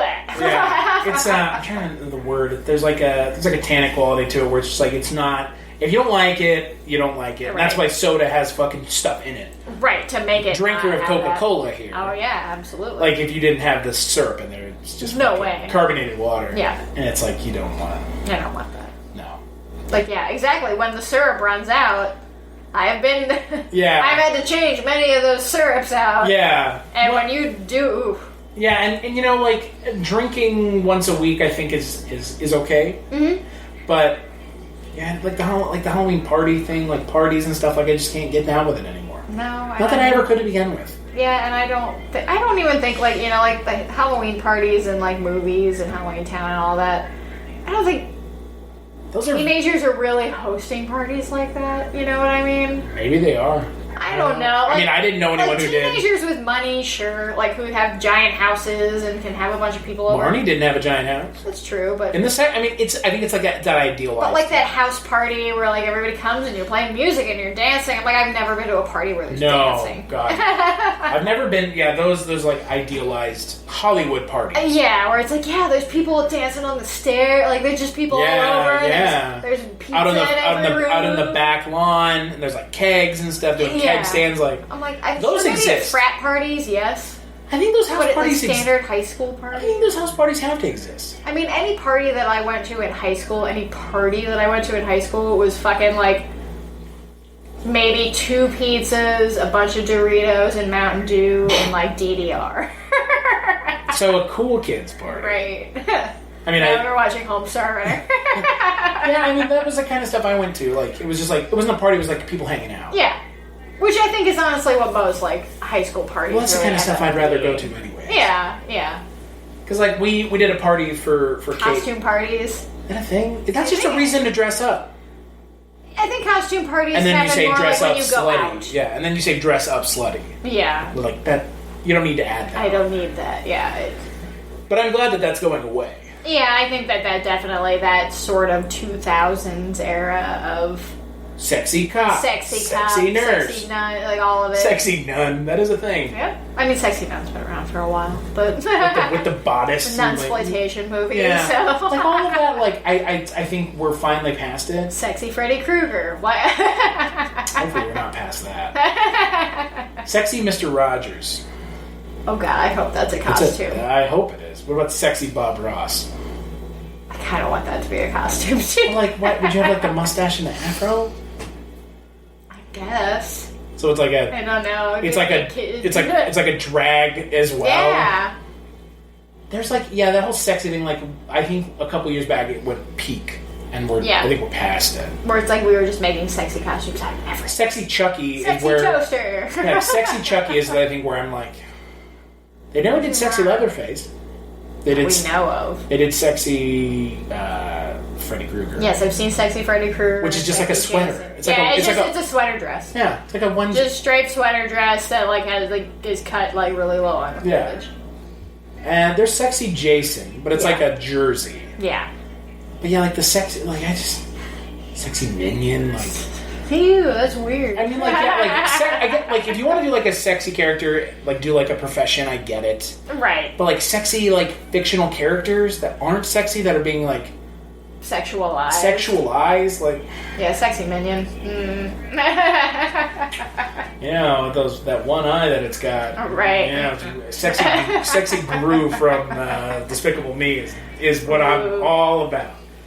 I'm just glad we're past all that for Halloween. Yeah, I would like to, like, I mean, I guess when I was a kid, we had, like, I remember when I was in elementary school, we had, like, a Halloween parade. Like, you would, like... School? Yeah, it was actually around here, and they would, like, take us out, and we would get to, like, walk up and down the neighborhood. Like, in all our costumes, and the people would come out of their house. It was like a trick-or-treating thing in the afternoon, but for kids that just go to school. And then we also had, like, I want to say there was, like, a Halloween dance at some point. That's all I think of when I think of that shit. It's fucking Devon Sawa. I don't want to go home and watch Casper. Oh, God. It's, technically Casper is a sequel to Ghostbusters. Who'd they kill? Dan Aykroyd is in that movie as a Ghostbuster. Oh, yeah. Yeah. Totally You gotta call somebody else. Yeah. That's right. And the Crypt Keeper's in it. Uh-huh. And Mel Gibson is in it. And, oh, yeah. And Clint Eastwood is in it. Because they switched the faces the whole time. Clint Eastwood, Mel Gibson, and the Crypt Keeper. That's pretty insane. And it's also fucking SNL. Father Guido Sarducci is also in it. Because he, like, goes in to, like, bless the house and he gets, like, his head turned around. There's so much stuff about that movie that's weird. I love Catherine Moriarty, though. And Eric Idle. And Bill Pullman. They're great. Everybody's great in that movie. And Devon Sawa. Except for him. Christina Ricci's in that movie. And, God. 90s Queen Christina Ricci. Yeah. What's the actor's name who plays the fat ghost? Brad, the guy from Everybody Loves Raymond. Oh, yeah. The tall guy. Brad, God, what's his name? I know who the other one is because I interviewed him when we did the Casper podcast. Joe Napodi is Stretch, and he's fucking fantastic. He's the best one with the fucking... he's the one that kills Bill Pullman. Yes, he does. Yeah. Now, Halloween... We didn't have, like, a Halloween party. They didn't even let us dress up. Really? On Halloween, they did, like, dress as your favorite... elementary school. They did, like, dress as your favorite book character. You can't let high school students get away with that because they push it too hard. Well, yeah, I'm sure. In elementary school, it was just, like, dress as your favorite character from a book. So I remember, and, like, it would have been, like, 1997, I guess. 1997, 98, and I remember, like, little kids, like, people in my grade running around with, like, ghost face masks because it was Scream, like... Huh. I mean, Scream just came out then. Yeah, sure. In my parade, I was a kangaroo.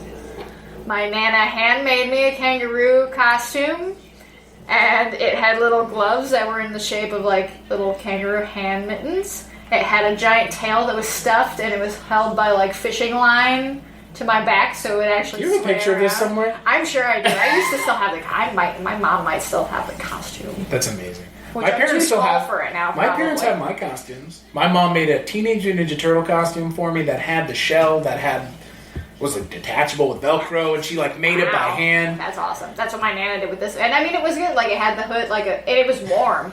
That was the genius part of it. I was like, she made me like this warm costume, like a onesie. So when I was like walking around. It was a onesie. It was great. But I was a vampire. Like I was Dracula one year for Halloween. I just painted my. Do you dress up now? Not as much as like I have in the last few years. You've missed your calling. You know who you should dress up as? Gozer. No, well, it was going to be a Ghostbusters character, but Gozer's a good one. Oh, well, Annie Potts. Yeah, why not? Janine Balmitz, come on. I've been called and then Jason can be fucking Egon. Could be. We would be great at that. Yeah. I collect spores, molds, and fungus. Well, but we were also going to be Gozer and Rick Moranis. I mean, that's a good one, too. Well, why not... because you don't have long hair. Right. Yeah. And I'm not going to have long hair. Hold on. You're not going to have long hair again. Ever again. Ever again. Never. Never, ever. Never again. But, yeah, I was Velma.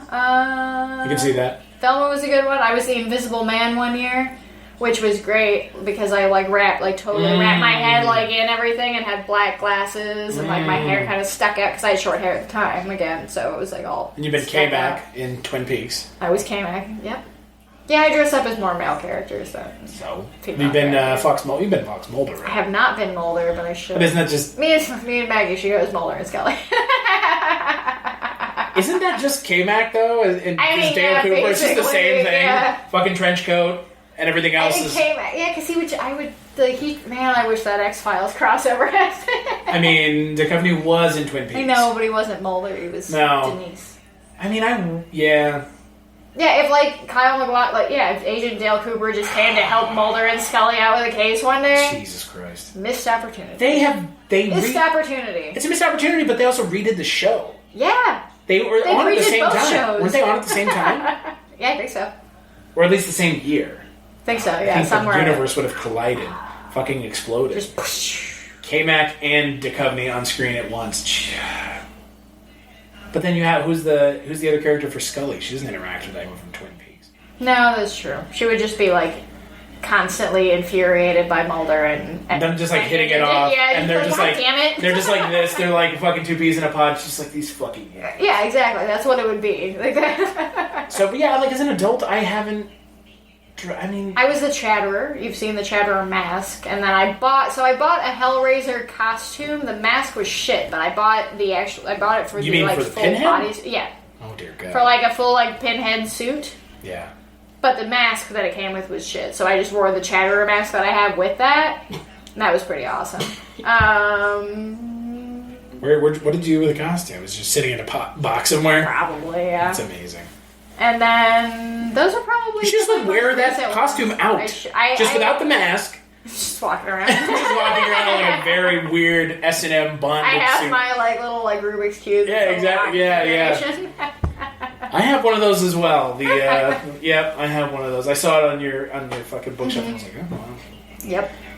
Oh, no, I haven't dressed up for Halloween in a long time. I have a Ghostbusters outfit that I built, but it's the suit. It's the flight suit, and then I added all the things to make it scream. Right.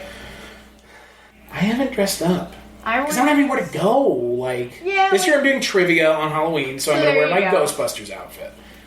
Jason and I think it was before we were married, probably the first or second year we were dating, we went out with our friends. Probably this weekend, whatever, Sure, the weekend before Halloween or whatever. Because as an adult, you can't go out on Halloween. Right. Unless it's on the weekends. Right. And so we went to the bars right down where we were, and we just kind of impromptu dressed up because I had some fake blood and fake teeth, so I went, I pushed my hair up pretty high, and I had, these glasses on, so it was 80s vampire. Sure. And I near dark. Yeah, and I had my blood running down my face or whatever. And Jason went basically as my victim, and he was disgruntled office worker. So he had a tie that was really loose, and his shirt was untucked halfway through. And there was just blood down his. Has he gone as the main character for Monster Squad yet? No, but he went as Herbert West one year from Reanimator. Oh my God. That's his calling right there. I know. That's his calling. His perfect calling. He went I was like, you need to dress up. And we weren't even dating at that point in time. I'm like, but you need to dress up as Herbert West because... Dude, you don't see it. Right. Come on, man. And he was great as it. And he knows that movie inside and out, so he can quote it. Sure, yeah. Well, yeah, you mentioned... What was I supposed to say? Cat dead? Details later? Well, like you said, the thing with Gozer and Rick Moranis, again, yeah, we could definitely do that. Yeah. If you see it, yeah. Mm-hmm. I think you'd want to wear a fucking lycra fucking spandex. Yeah, we'd have to get a spandex suit and then put a bunch of Would you want to do that? I could. It's not a good thing. I mean, you'd have to do your hair different. Yeah, I would have to give yourself that fucking flat top. Aim for the flat top. That would hurt. That would hurt me inside. You should just both go as Gozer dogs. Oh, we could. I I could go as Morrissey this year. Yeah, like, and, you know, I think with getting older, like, dressing up now becomes more of a thing.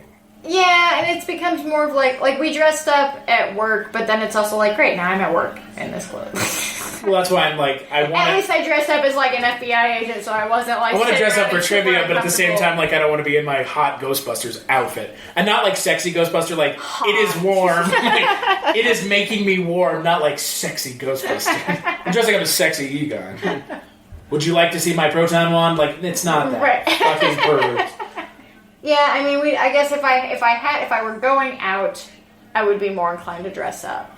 But most of the time, it's just like I end up hanging. Like we end up either having a couple people over for movies, or I go over somewhere else and watch movies. And What do you watch on Halloween? You don't watch Halloween on Halloween, do you? no, I usually That's some passe shit right there. I do watch Halloween like the week of Halloween. Sure, but you don't watch it on Halloween. No, I don't. Because I like the original Halloween, but don't nail me to a cross for this. It's not my favorite. It's not my favorite either. It's not my favorite genre. not my favorite of anything. It's not my favorite franchise, like, especially not my of like the big three. Halloween which would be Resurrection is great. Friday the 13th, Nightmare on Elm Street, and Halloween. Those are the contemporary three? Yeah, like from that era. Yeah, well, Like that's yeah. like the tail end of the 70s to the mid 80s. Yeah, those are the original three monsters. The three when monsters before after Dracula, after all those monsters. Even though I think the slasher. I think Hellraiser. I think fucking Pinhead should be in that conversation. He should, but he's not because he's a little too. He never got fun. Like, that's the thing, is, like, he never got, like, sell out, like, funny. I mean, I guess Hellboy, kind of.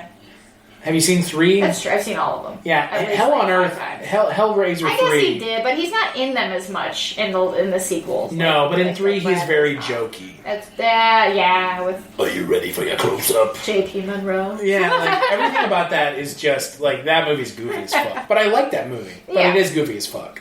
But Halloween, like, what do I generally? I watch Halloween like the week of. Right. I do like to watch Charlie Brown. Never seen the, that. the Great Pumpkin. Never seen Wow. Okay. Well, I got a rock. But, is that something I should see? Yes. Yeah. I mean, it's a classic. It's fun. Do you watch I like the Charlie Halloween or the Christmas one too? Mm-hmm. Oh, Yep. I watched the Christmas. I like the Rankin God. Bass stuff. We Had that talked about conversation last night. Yeah.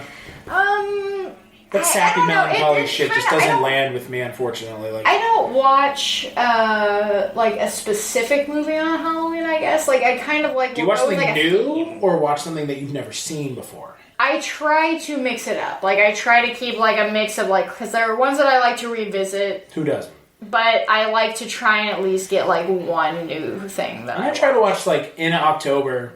I try to watch something every day. Yeah, except for this one. Well, I've kind of fallen short on this trip, but that's fine because it's vacation. So you still have plenty more days. I still have 10 more days, so I'll be fine. So I usually go with like a theme or something. So if I like pick like I'll do a double feature of something that either like I have seen and then something I haven't seen. So that they kind of like go together. Right.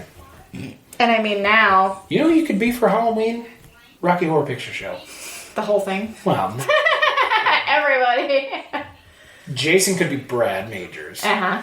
And, thinking like Columbia. Columbia is short. I mean, magenta is... So when I was in high school, and if... You'd have to have a wig. Yeah, I'd have to You get go as like a big Riff Raff. wig. I mean, Good, I'd be impressed if you pulled that off. I mean, you could. When I was in high school, I went to high school in Norton, if anybody listening is from Ohio. And next to Norton is a town called Barberton. And there was a theater there that's a one-screen theater. Like, you walk in, there's a screen. Yeah. I don't think it's open anymore. But from, like, 2006 to, like, 2008, like, religiously for, like, 2 years, every other weekend they showed Rocky Horror. And every other weekend me and my friends went. And it's sad that those $5. kinds of theaters are gone. It was $5. And, I mean, like, we went and... It's a whole other world. I don't know if it's a whole other world. Yes, and yep, I've been once. I'm sure there were things that, like, I was there when I was, like, 15, 16, and, like, seeing some stuff I probably shouldn't Not have seen. at 15 or 16. But that was, it was... Because they're notorious for world shaming the virgins. Oh, yeah, but it was a world that I was like, yes, like, this is... Yeah. There's something a little there's something definitely taboo about it, but it's still safe. Like I'm not, I'm not in danger. Right.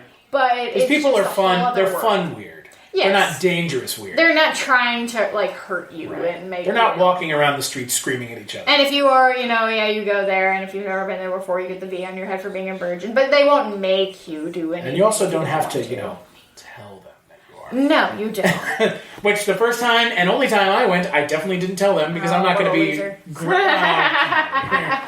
I can still quote it with the best. What was my initiation? I think I had to Lady and the Tramp a Twizzler with my friend. Oh. Which was whatever. Actually, the one I went to, I think you didn't. The theater was too big. The place I went and saw it. Was more like a palace kind of. Yeah, it was like a two-tiered theater. So I like Rocky Horror though.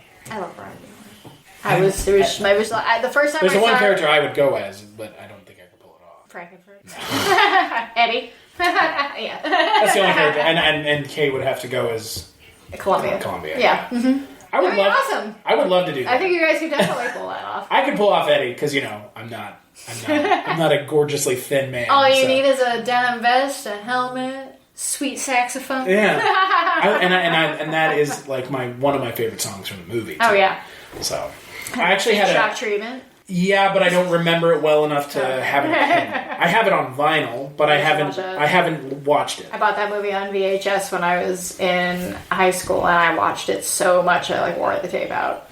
I was obsessed with those movies. I was obsessed, and that speaks to kind of what I do now and my just how I went. I was just obsessed obsessed by that those two movies even existed. Oh, you should go as this. Jason could be Paul Williams from Phantom of the Paradise. He could be Swan. And you could be the Phantom. Ooh. See? Yeah. Ah. Yeah. Yeah. Be next. That'd be great. See?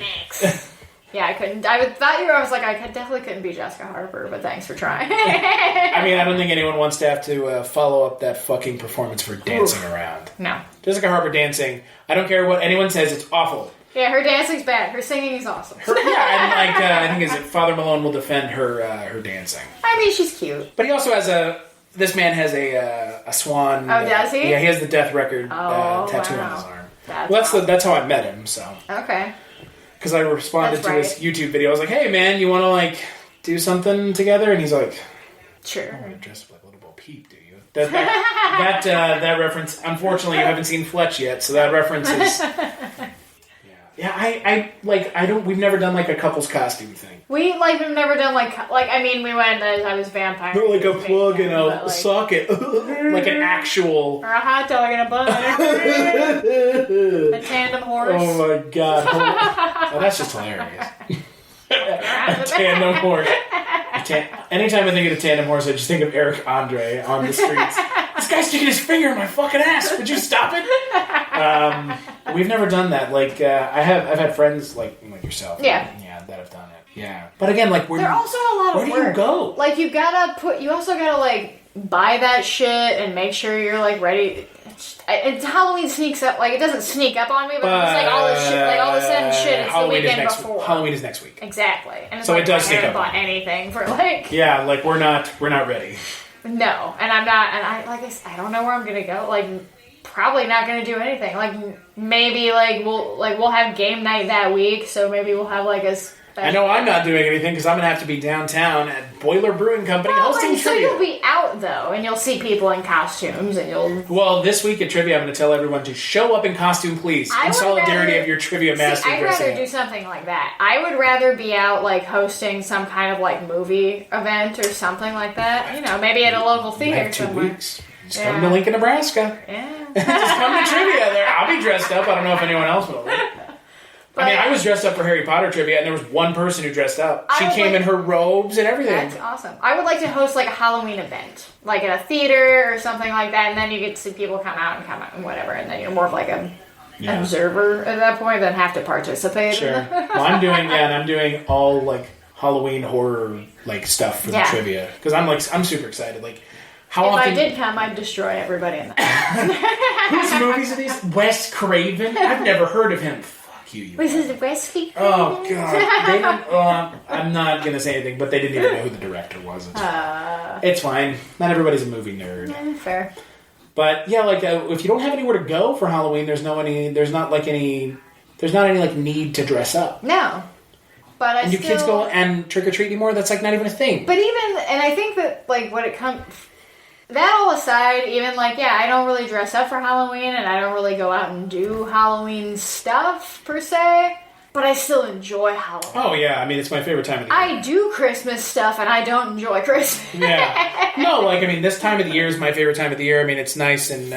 It feels like it's just like everybody... I like that everybody kind of now is like joining in on the Halloween, like, love. Where it's like... Okay, cool. Like, everyone's, like, embracing the spooky stuff and whatever. You can always tell when the people are just like, I like horror movies. What's your favorite horror movie? I don't know. Like, well, I mean, you know... not to shame anyone for being like, I like Halloween, but, like, if you... There's, like, I liking watch horror Halloween... movies all the time. Yeah, exactly. Like, 365 days a year. But something about doing it in October makes it feel... Yes. That's that atmosphere. It's that time of the year. That's that feeling like the Halloweentown brings out. But it's just exactly. Whole... It's you can't replicate it because it takes place 2 months out of the year. Like, I still feel like you can still feel like a kid around Halloween. Exactly. I don't feel that way around Christmas anymore because I feel now like I have to spend obligations. money. Yeah, now I have obligations. I have to spend money on other people. I have to make sure that I can, go to this family's. And now I'm married, so I have to go to my husband's families and my families, and it's just all just do like us and just move away from one of them so you don't have to go to either. Probably is going to happen. That's what we did. Away from both of them. That's what we did. They just come to us, and the other family, we don't even worry about it. Well, who gives a shit? And like makes things a lot easier at the holidays. Halloween is just, I think that it's more for everybody than Halloween ages better with you as you get older than any other holiday. Because there's because when you're a kid, it's like the trick or treating. Yes. And when you're a teenager, you can... I mean, I went... inviting your friends over to watch spooky movies and whatever. I didn't trick-or-treated when I was a teenager.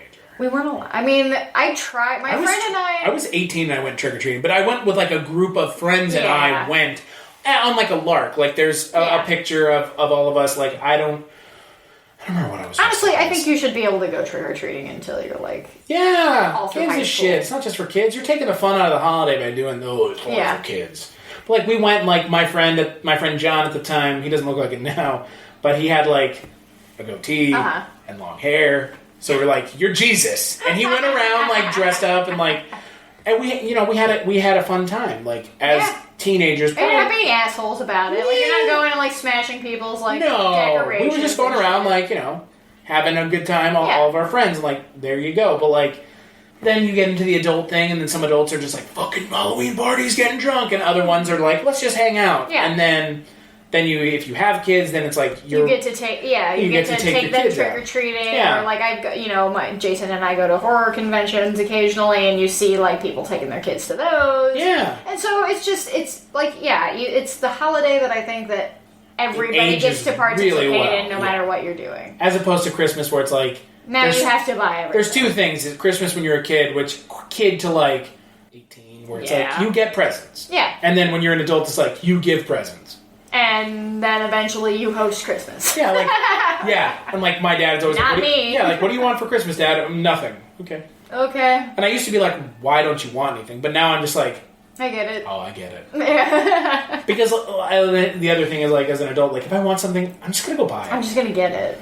Yeah. And if I want something that I can't just go get because it's too much money, I'm sure as fuck not going to ask somebody to buy it for me. Right. You know what I mean? Like, I'm not going to ask... No, exactly. I'm not going to ask my mom... I'm almost 30 years old. I'm not going to ask my mom to buy me, like, a brand new MacBook Pro.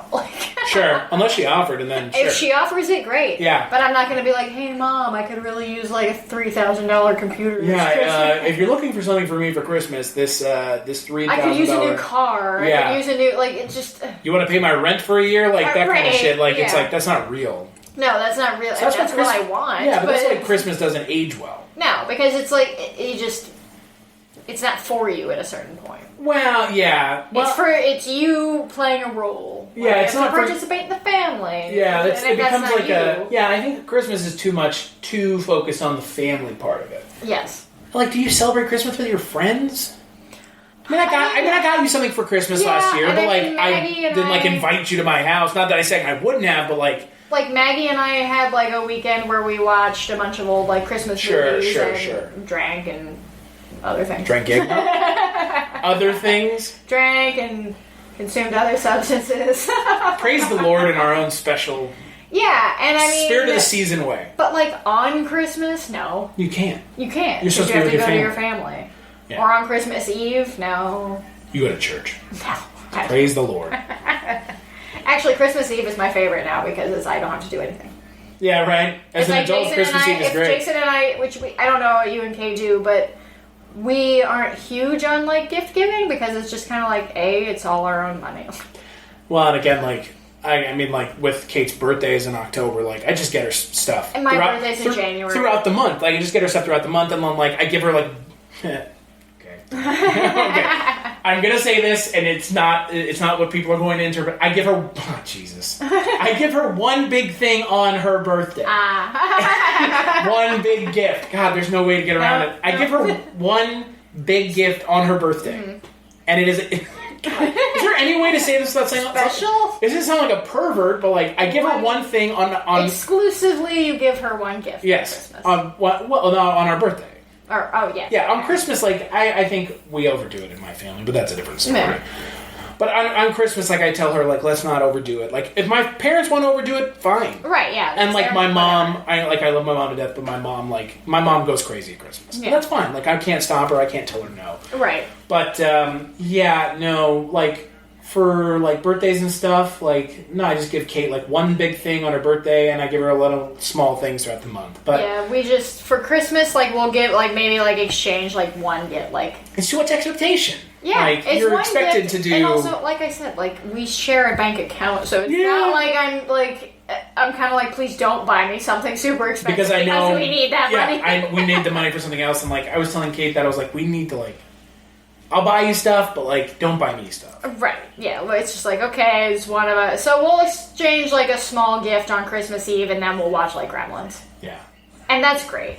Yeah. Like, I like to do that. I put up a little Christmas tree. a fucking Christmas movie. Yes. I put up, like, a little Christmas tree, because I do like the Christmas light glow. Is it a black Christmas tree? No, it's not. You can get a black Christmas tree. I should get one. I can actually get a normal sized one now because we have an apartment where. Well, they also sell normal sized black Christmas trees. I should get one of those. Yeah, we're thinking about getting one because we threw away our Christmas tree last year. And I threw away our old one, and I like that Christmas glow, but Christmas Eve I would rather have than actual Christmas Day because Christmas Day is like the expectations are here, and you can't fucking go anywhere because everything is closed. I don't mind that. It's like the one day of the year where I'm like, everybody's here. As long as I made sure I like got my groceries and shit that I needed beforehand. Well, with my family, Christmas Day is Ukrainian Christmas. Oh, so you got a fuck ton of food. I'm expected to cook a fuck ton of food. Yeah, no, we go to my aunt's house at like 5, and then we wait for dinner. Because like it was originally like my dad's mom did it. And then then my mom did it when my dad's mom got too old, and then she obviously passed away.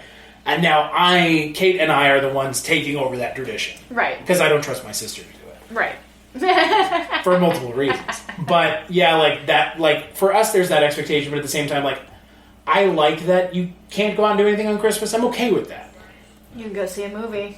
Yeah, that's the only thing you can do. I used to work in a movie theater at a big chain movie theater. But I don't go because I don't like that.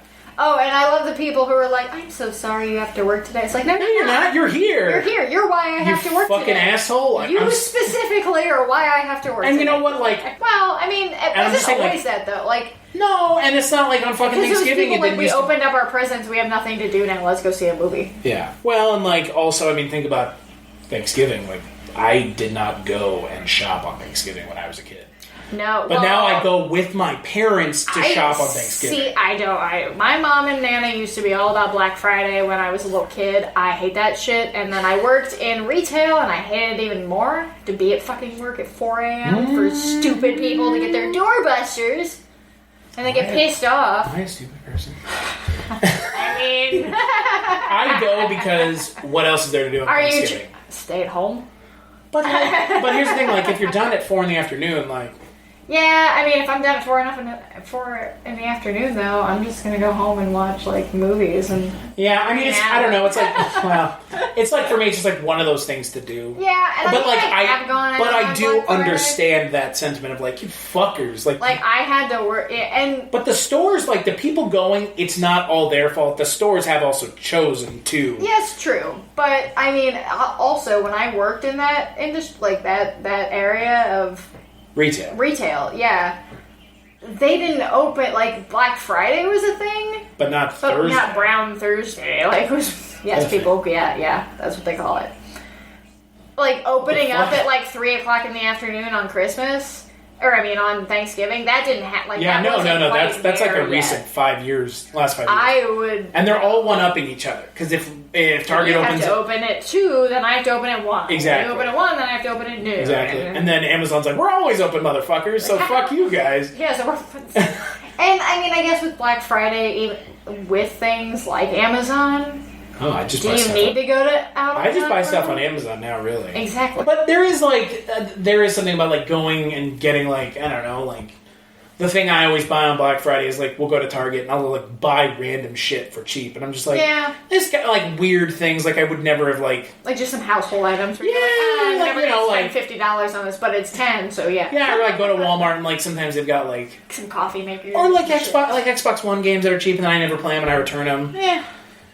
Which I'm getting better about, but like, I completely understand as someone whose significant other worked on Thanksgiving. Yeah. Like, I don't like it. Yeah, I would. I just don't. As like Black Friday, go ahead. Midnight on Black Friday, fine, go ahead. Whatever. Thanksgiving, you need to, go for it. Thanksgiving, you don't need to. You don't need to buy whatever that is right now. And that's enough. Like that's like thing about Halloween. Like Halloween, you don't have to buy shit. No, there's none of that. No, the only thing you buy is the candy and the costume. Right, and the decorations the day for your after house. Halloween, all the candy's 50% off. Woo! And everything. Go to Spirit. Yeah, Spirit on the day after Halloween is the best day of the year. That's Christmas. Cheap. Yeah, exactly. You can go buy everything in the store for 50% off because they don't want to keep it. Oh yeah, because they want to store it. I mean, it's going to be outdated next year, so. You say that, but... Well, that's true. Spirit this year, like, if you go in the first week of them being open, they're like, this is just the stuff from last year. Like, what? Like, I asked the guy, he's like, yeah, we put the stuff... Because they're, like, still waiting for the trucks, but they want to be open. Right. So they just put the stuff from last year out that they didn't sell. Oh, that's a good point. But they don't, like, sell it for cheaper. It's just they don't. Full price again. For another season. You should have bought it after Halloween. Yeah, you should have bought it last year, assholes. And if you didn't, now it's your own fucking problem because you're paying full price for it. But yeah, Halloween, I think Halloween for me is like, it's that holiday that has no religious connotation. Right. Well, unlike Easter or anything else. Like, not religious, like, overt, mainstream Christian. There's like no Christmas songs about boys and mangers. Yeah. And then Christmas is like too overly religious and too many expectations. And Thanksgiving's just like, I think Thanksgiving is one of those holidays, like, I don't get it really. I mean, you eat food and that's it. And now it's become a shopping thing. Now it is a shopping holiday. It's a shopping thing, and now because they couldn't keep it on Friday. What is Thanksgiving really supposed to be about? How we like broke bread with the Indians? We give thanks. And then murdered them? We're all a lot more aware. If you want to be a cynic, sure. I think we're all a lot more aware of that now. Well, yeah, it's lost the kind of glow of. And now it, like you said, now it's just Christmas. It's just like pre-Christmas. Well, it is what you do for Christmas. Yes, it's like you eat all this food so that you can then like go bulldoze through people to buy Christmas. You go buy cheap TVs that are going to break within a year. Oh yeah. And then you'll be there again buying another TV. Yep. So slightly bigger and slightly less expensive. Yeah, and it is weird to me that that's now what it is. Yep. But Halloween doesn't have that. No, it just stays the same, and that's what's great about it. It's like it's just. And it weathered the bullshit. It weathered the kids with the razor blades and the apples that never happened. Right. It weathered the poisoning of pixie sticks and it weathered, satanic panic of the 80s. Yeah, it weathered all of that, and it's people like it. But people don't trick or treat anymore. That's like don't? Well, I think the idea now is that trick or treating is not safe. Or it's like, I remember trick or treating at night a couple times when I was a kid. But then as I got older, it got progressively earlier in the day. And now I think they have it it's like 2 o'clock in the afternoon. Yeah, or trunk or treat. Which that seems even scarier. It's like, here, let me throw their kid in the fucking trunk. Well, trick-or-treating is like, that's a church thing. Yeah, you set it up in the church parking lot and they all just walk around. It's a bunch of bullshit. That's lame. Trunk-or-treating is lame. That's not real trick-or-treating. That is the lamest. You go to houses, you walk through their decorations or they're not. You can't tell if they're... You knock on the door and you say, you say trick-or-treat, they give you candy, you walk the fuck away. Yeah, and sometimes you can't even tell if they're open. Yeah. Sometimes you go up and it's just dark and they don't have anything. And you're like, okay, yeah. Next. I like that. I miss that. Mm-hmm. Yeah, I wish they had like I did see. You know how you can trick or treat again. Well, I mean, I could trick or treat. I could totally like dress if I dressed up as like someone. But have a mask on. Yeah. And like we'd be like, oh, I'm a tiny person. Hey, little girl, want some candy? Like, oh, okay. I don't have to talk. No, just be like, put on a Michael Myers mask. Just be like, she's dumb and she's dumb and she's dumb and deaf, like that lady from the Singler. Oh my god, you could, yeah. I mean, yeah, you're like, what, 5'3"? Yeah. Kate's like 5 feet tall? I'm like 5'3" and maybe like 100 pounds. Yeah, Kate, all the little short people just go out and just be like, yeah, whatever. Just wear masks or dress up as ghosts. Yeah. Oh, you're a cute little ghost. Thank you. Right. Yeah, if you're 6 feet tall, you can't exactly get away with it. No, and that probably sucks, because I mean, like, for kids who, like, hit their growth spurt really early, too, that probably is. Yeah, like, what am I going to do? Like, oh, you're a 15-year-old with fucking shoulders of a linebacker? Like, right. Sorry, no giving you candy. Not there's for another, you. There's another way to be able to go out and trick-or-treat again. Oh, if I had my own kid? Just have a kid. No, thanks. Just kidnap someone else's kid. You know what? Actually, the way to get around it is ask your friends who have kids that don't want to go take their kids out trick-or-treating if you could take them out. So few of my friends have kids. Yeah, no, I get that, but like that's another like. Yeah, it's a workaround. Like, oh, I don't want to go out. Okay, well, I'll do it for you. You want me to take your kid with me? Yeah. We'll go to all the fun places. And then I'll steal all their candy. Yeah. I'll steal all your kids' candy. I have to check it. This is the Aunt Jess tax. I have to take half of your candy. Well, I have a niece. Eventually, my sister had a baby, I'm going to say 3 or 4 months ago. Well, there you go. And so eventually, when that kid becomes old enough to trick-or-treat, you can go with them. I can do that. Yeah. See, and there's that. Like, and that is also the thing about Halloween that I like is like it does. You go from it being you with someone else to you by yourself to you with someone else again. Right. Even if it's not your own. Right. Child, it's just like another. Oh, we're having want to come over for Halloween? We'll go out with the little ones and trick or treat. Right. Yeah, like cool. Pumpkin carving is always fun. Yeah. As long as you don't put too much expectation on it. Right. Right. Which I feel like you know. Nah. You don't download from the that's me. I'm a fucking perfectionist. I mean, I have done that before. I get too wrapped up in it. But I get too I'm gonna be done with this. Yeah. So no, I'm not the perfectionist Halloween. That's me. My ex used to be that way when he would host Halloween parties. We'd have our friends over and we'd have everybody would carve their pumpkin and he would be the one with the meticulous. I'm just like, no, stabbed, carved, starved, just whatever. Yeah, no. I like pumpkin carving, so I let it kind of.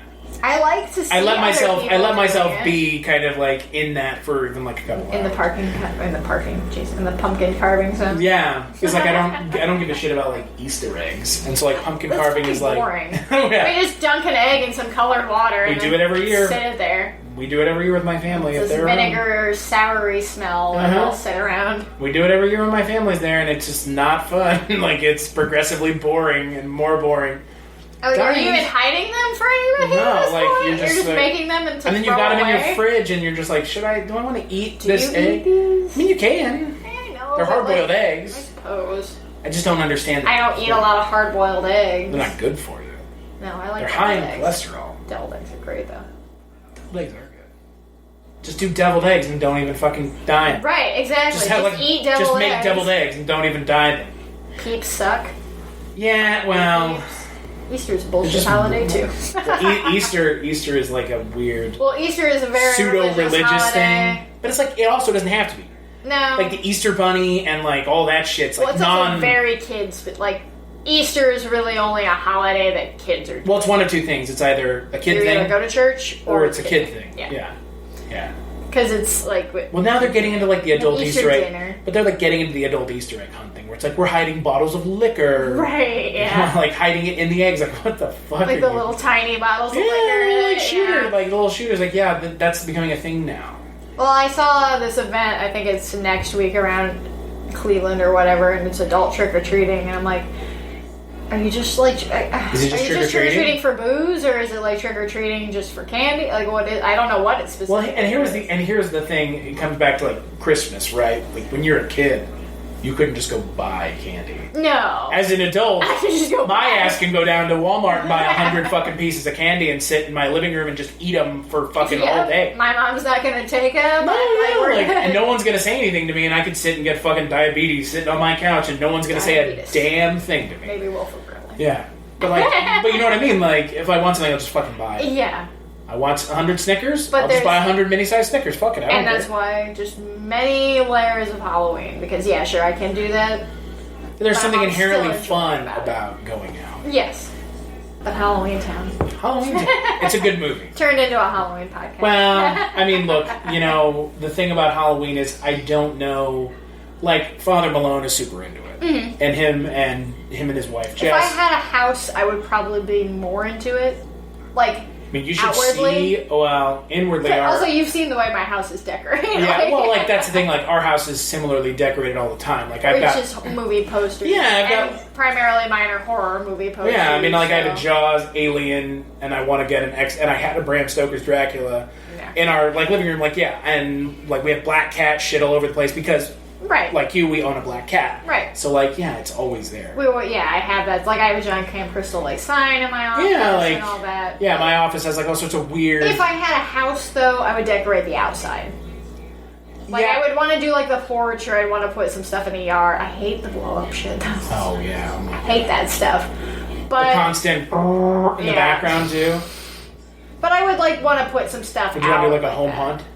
I would... I could get into that. How do you feel about haunted houses? Aside from wanting people in my house. How do you feel about haunted houses? I like haunted houses.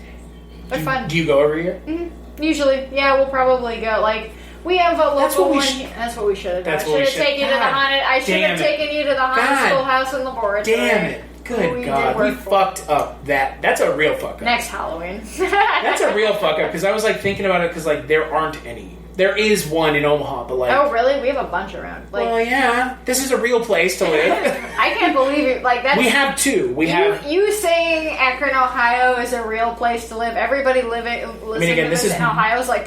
This is more of a suburb of a big city than Lincoln is of Omaha. You have to understand, like, Cleveland is a city. Yeah. Like, you say Cleveland, people are like, Ohio. Right. You go Lincoln, people are like, what? Right, yeah. And then you go Omaha, they're like, okay, Omaha. But Omaha's still not that big. Right. Like, Cleveland's downtown is like a expansive downtown. Right. And Omaha's downtown is like 5 buildings. And it has a bunch of neighborhoods attached. Exactly. To it, like, so we have places that are like a pumpkin patch that has some like stuff, and then we have like another pumpkin patch that has like actual haunted houses. Yeah, we have the haunted schoolhouse. How did we fuck this up so bad? I don't know. The haunted God. laboratory is like right down the street. We went to a Halloween flea market, but we missed a Halloween haunted house. There's a bunch of so Blossom Music Center's around here, and they do like their outside one. And like a hayride. Yeah, it's a hayride. It's like multiple things. Like you go through like a trail, and they give you a flashlight. But I like haunted houses. Actually, last year... My favorite ones are the outside ones. Last year, Jason and I went to Pittsburgh for one. I can't remember what it's called now, but I went to write about it, basically. And we went, and that was really cool. I liked them. I like them. They're great. I'm but the a problem is nerd. that the bad ones are bad. The bad ones are bad, but I'm also a nerd, and I like to, like...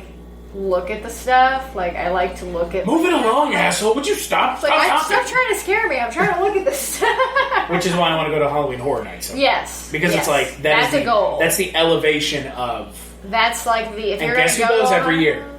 Father Malone and his wife. And his wife. They go to Halloween Horror Nights because they're in Nevada. Well, they're also, 2 hours away. Or 4 from LA. If I were 4 hours away from LA, I'd be in LA fucking every weekend, probably. Well, then you'd be broke.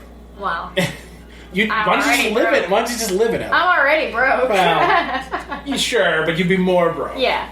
But I would go, if you I live could near get LA, there. you would just live in LA because you'd probably be able to actually get a job in the entertainment industry, Yeah. quote unquote, in the entertainment Probably. industry. I would be able to get a job. Not our I don't know if it'd be a not our well-paying offshoots job. not our offshoots in the cities we live in. Right. I don't know if it'd be a well-paying job or a consistent job, but I could probably do it. You'd probably be part of a guild of some sort. Yeah, I could join the Writers Guild. Yeah, SAG. I could be a part of the horror You could be part of the union. You'd be famous. Hey, you can be a part of the union here. Really? Can you? Are you union? I am not, no. What's the union? Is this like film union? So they have a variety of them, and it's generally like the grip and electric guy, like the crew Sure, guys. sure. And one of them's called the IATSE. That's a very popular. Like Okay. that's like one that's like everybody knows what that is in the industry. I don't know what the other ones are, but unions are. I don't really know how unions work for the film. I think if I were actually working in the film unions know how industry, unions work? If I were working like on movies and stuff like that, then it would be different, and I would It probably would have like to it.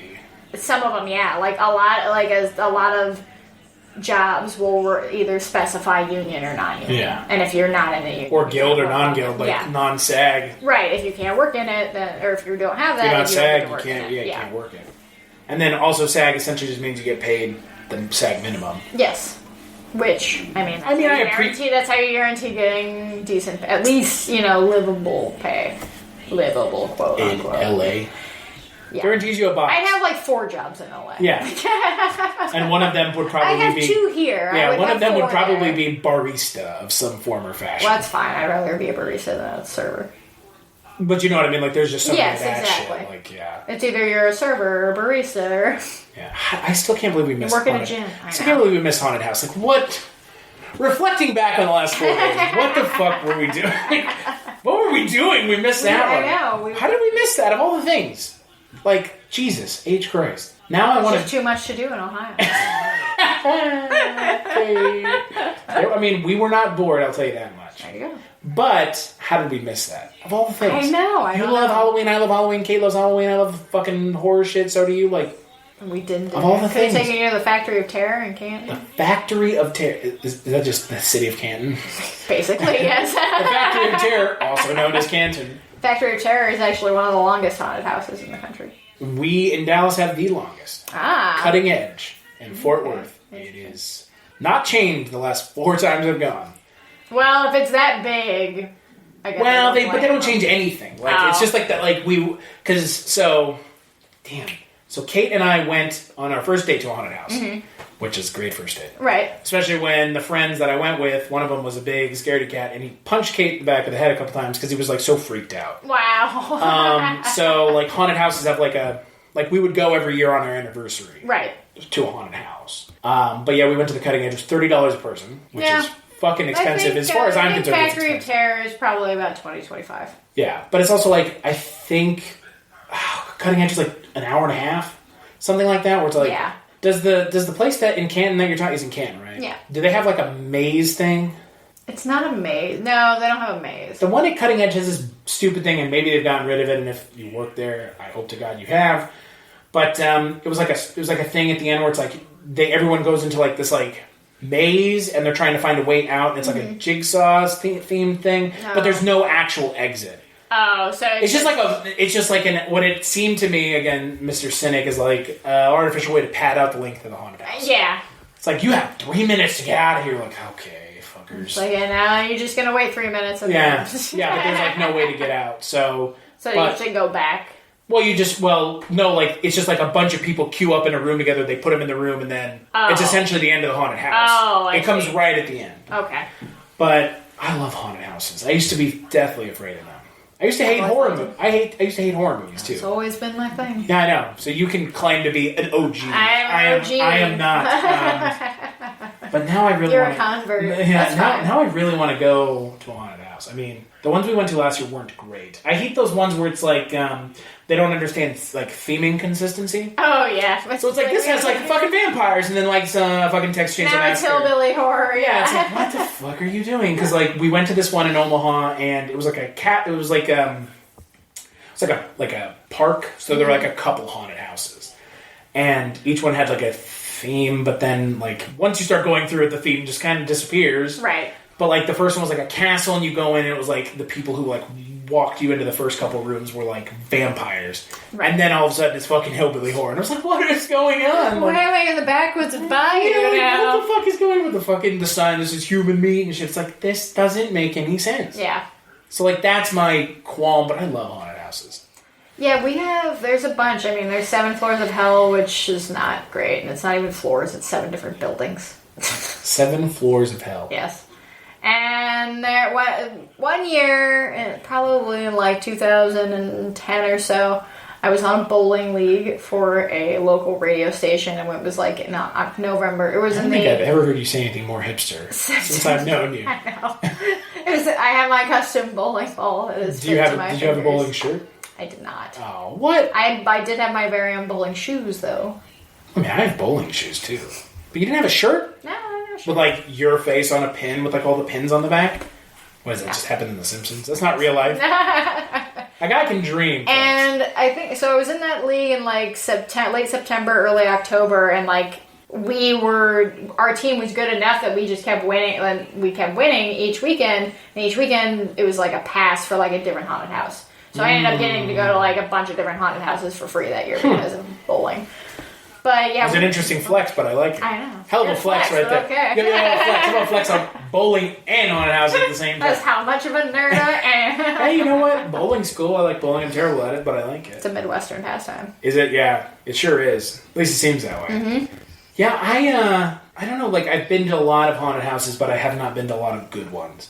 I mean, I haven't been to the ones that are like the good ones. Like when we went to all of those, a majority of them weren't great. Like they were just. Have you been to any of the ones that are like the recognized ones? It's like there's one in St. Louis that's supposedly amazing. No, I think it's called like Gates of Hell or something. No, I've never been to like the high production value. Like ones. Factory of Terror is probably the only one I've been to that anybody would know anything about because it's like long. Like right. it's like, well-known long. Like the one in Dallas, like Cutting Edge. Cutting Edge is like a known thing in Dallas. Right. Like Cutting Edge, it's all over the radio. But no, I've never been to like the haunted houses. I'm not like I know like, and that's the thing about Halloween. Like there's just so many different like, are you the horror movie fan? Are you the haunt fan? Like what kind are you? Yeah. And yeah, those people who get like really super into haunted houses and all that, if I had money and I had the ability to travel all over the country to do that, I guess haunted house is like the equivalent of like going and seeing a movie and buying like food. Yeah, because it's like $30. Basically spending $30. Yeah, the problem is going to a haunted house that sucks, and also traveling to it. Yeah, that's like true. If you want to, sure, it's only $30 to go. But if you want to go to like, if you were like driving a couple states over, like if I wanted to go from Lincoln to St. Louis, that's it's a 6-hour drive. It's a 6-hour drive. You gotta stay somewhere probably. You gotta eat food. It's a thing. It becomes a whole thing as opposed to like it's not a day trip. If I were going to Universal Halloween Horror Nights, then that's a vacation. Like I'd be going to California and I would be staying there for a week probably. And wouldn't you have to just go to? Wouldn't it be cheaper to go to Florida? I would not rather go to Florida than California. Really? No. I think the one in Florida has more houses, though. Yeah, but... like a couple more houses. Yeah, but it's in Florida. Yeah, but Florida in the wintertime is, like, that's better than Florida in the summer. Also... But California in the wintertime is still fun. Yeah, but also... It's not full of Floridians. Yeah, but, I mean, let's be honest here. Universal Studios and Disneyland and Disney World in Florida are not full of Floridians. Wow. It is full of tourists. That's true. Tons Very of them. True. I mean, I am partial to Universal in Florida because I think Universal in Hollywood fucking sucks. It's too small. I've never been to Universal. It's just too small. Like, the pure experience is going to Florida because you get to go to the 2 parks. Each park has its own thing. The Harry Potter. Well, if you're into Harry Potter, yeah. The Harry Potter, and you get to ride on the Hogwarts Express. Right. I've never been on it. We went to Harry Potter Land. The Wizarding World. Yeah, I just like calling it Harry Potter Land. It sounds way stupider. We went to that when we went, like, fucking 7 years ago. It was fun. Mm-hmm. I mean, it's immersive. I want to go to the Star Wars thing, and I don't really like Sar Wars that much, but, like, I've heard it's, like, super immersive. But, yeah, like, being there. Yeah, it's, like, immersive as hell. Like, yeah. Everything is, like, very, like, good moons to you, or whatever fucking weird things they say, like, that, like, and that's the kind of haunted houses I appreciate, are those immersive ones. Right. Because that's what it sounds like at Universal Studios. That's what I hear, yeah, like, it's all sensory, like, it's... Have you seen the American Werewolf in London, like, animatronic they did? And that thing is Wild. Yes. And you could only do that there. Oh, yeah. Because they're the only ones who can afford it. Yep. But, like, there's also these haunted houses that are, like, really high production value. Well, yeah, I mean, and those are generally the ones that go on all year round, too. Oh, yeah, there's one of those in Plano. It took over an old academy, and it's, like, called the Darkest Hour. And you can go there all year. There's a few in Pennsylvania. I think there's one in Pennsylvania that's open up all year. Or, like, select dates a month. Yeah. Which is cool for people that want to, like, go. Factory of Terror will open up in, like, the winter and do, like, an evil Christmas or, like, Krampus sort of thing. I think and, like, a Valentine's Day. They do that at Darkest Hour, like Valentine's Day, which is super cool. Yeah. Yeah. So, like, that's fun when they open up, like, outside of the October month. So how do you feel about those, like, crazy intense ones? So that was... Like the ones where it's like, they're like, sign a waiver. And they're they like, grab you and shit. Well, they're like, have you seen the documentary where it's like they're fucking waterboarding the people? Yeah. So there's... Is that California? No, no. It's the Midwest, It's the Midwest thing, yeah. Oh, it's like Haunting on something Lane.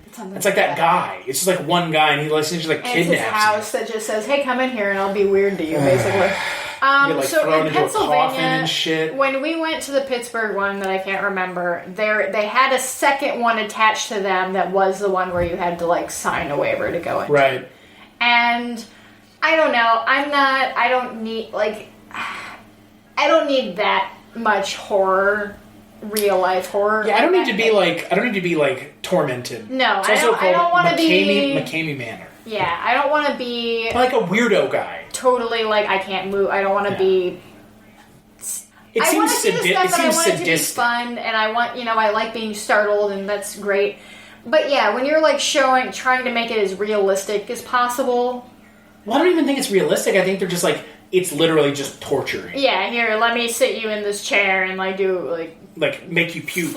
Eat your own puke and like waterboard you and like put you in like a cage and dunk you in water. Like, I'm not an anxious person, but that makes me anxious. Like, who the fuck would not wants to do that. I wouldn't do it.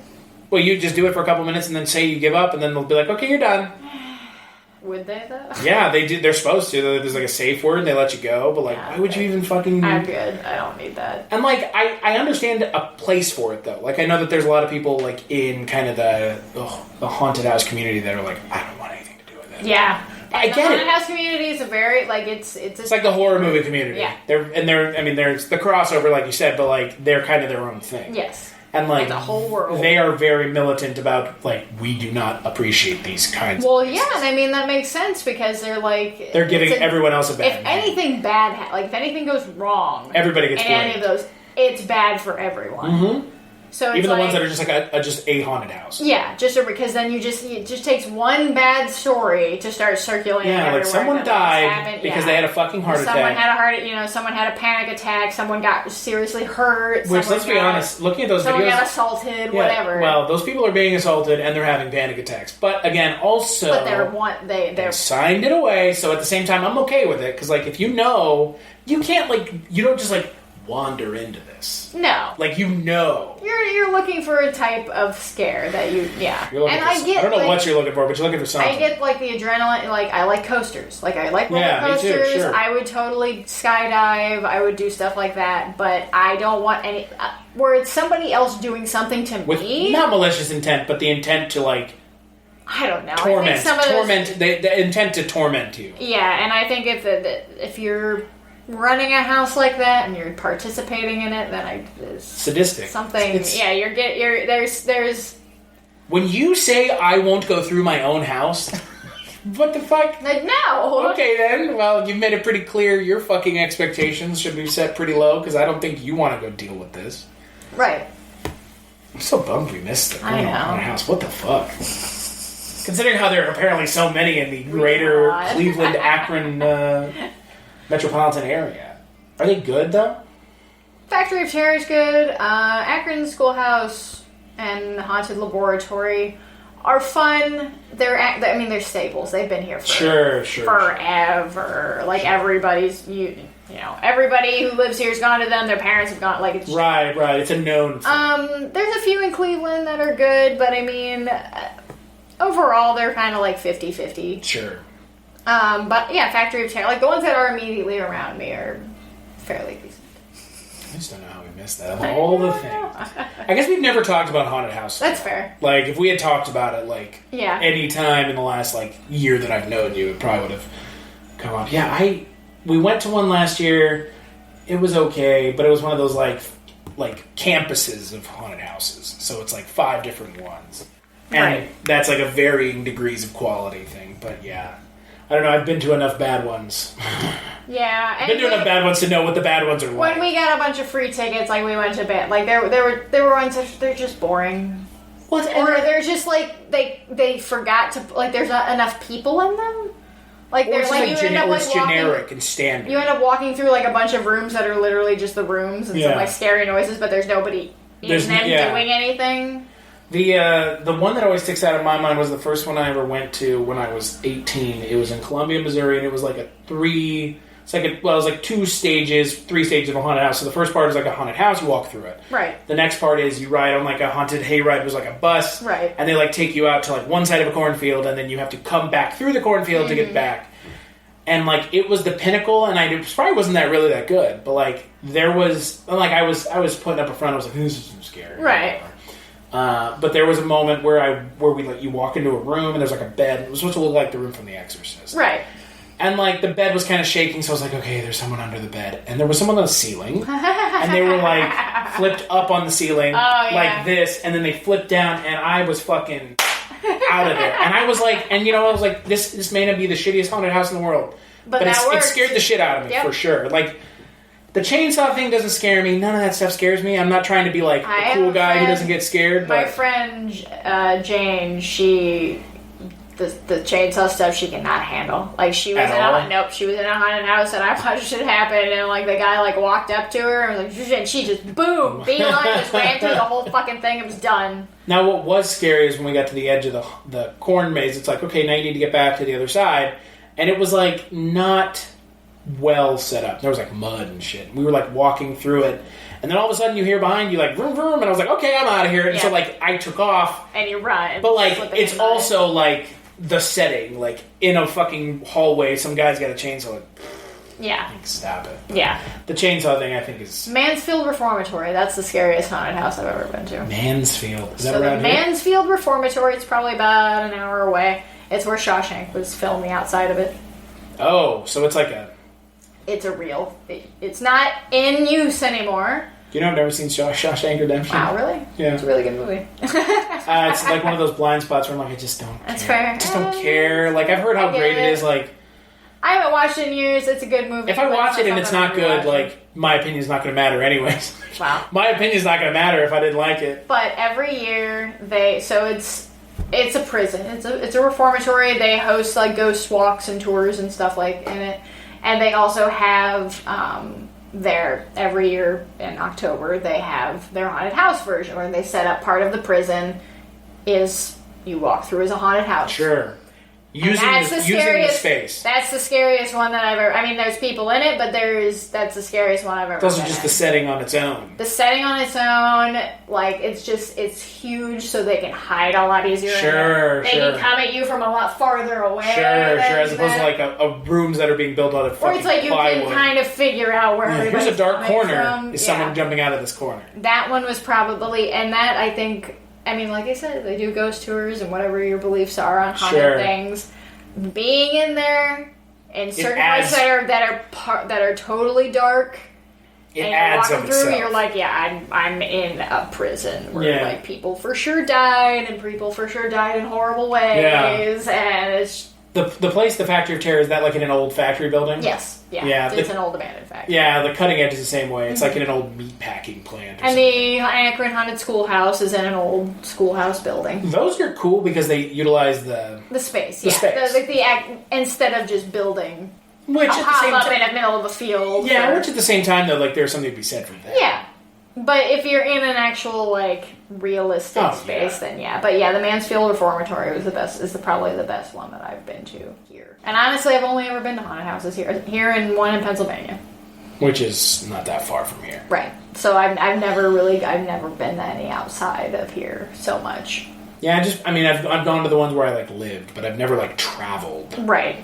And there's I think there's a good one in Kansas City, which is a 2-hour drive. I don't know about Des Moines, but the one in St. Louis, I've heard nothing but fucking things about it for a decade, is Gates of Hell or something like that. And that's it's really well known, high production values, probably $50 a person. Right. But and that's I'll travel on a plane to come see you, and we go to a haunted house, but I'm not going to just go out of my way to do it and then just drive back. Yeah, what am I going to do? Go to the haunted house and be it's fucking midnight. Let's drive back to Lincoln. Yeah. In the middle of the night. Not fun. No. All right. Halloweentown. Halloweentown.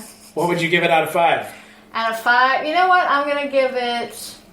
My ear is vibrating. I don't know why. Calabar heard you. He was we better fucking give it 5 stars, bitch. If you don't give it 5, I'm going to turn you into a fucking... No, I'm giving it probably 4. I'm going to freeze you. I'm going to give it a 4.5 out of 5.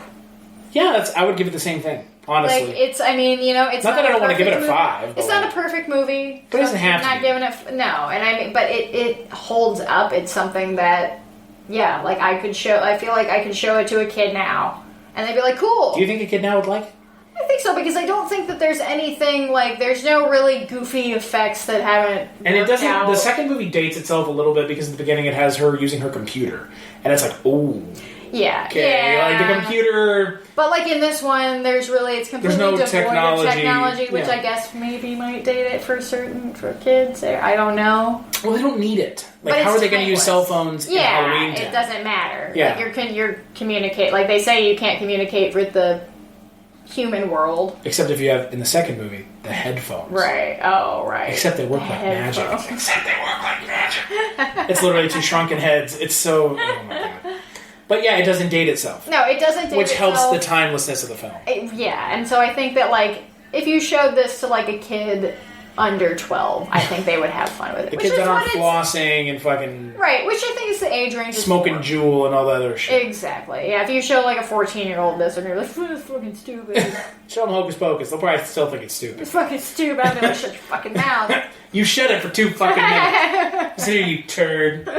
No, I think that's why it does still hold up. It's because it has that timeless thing to it. It just feels like Halloween. Yeah.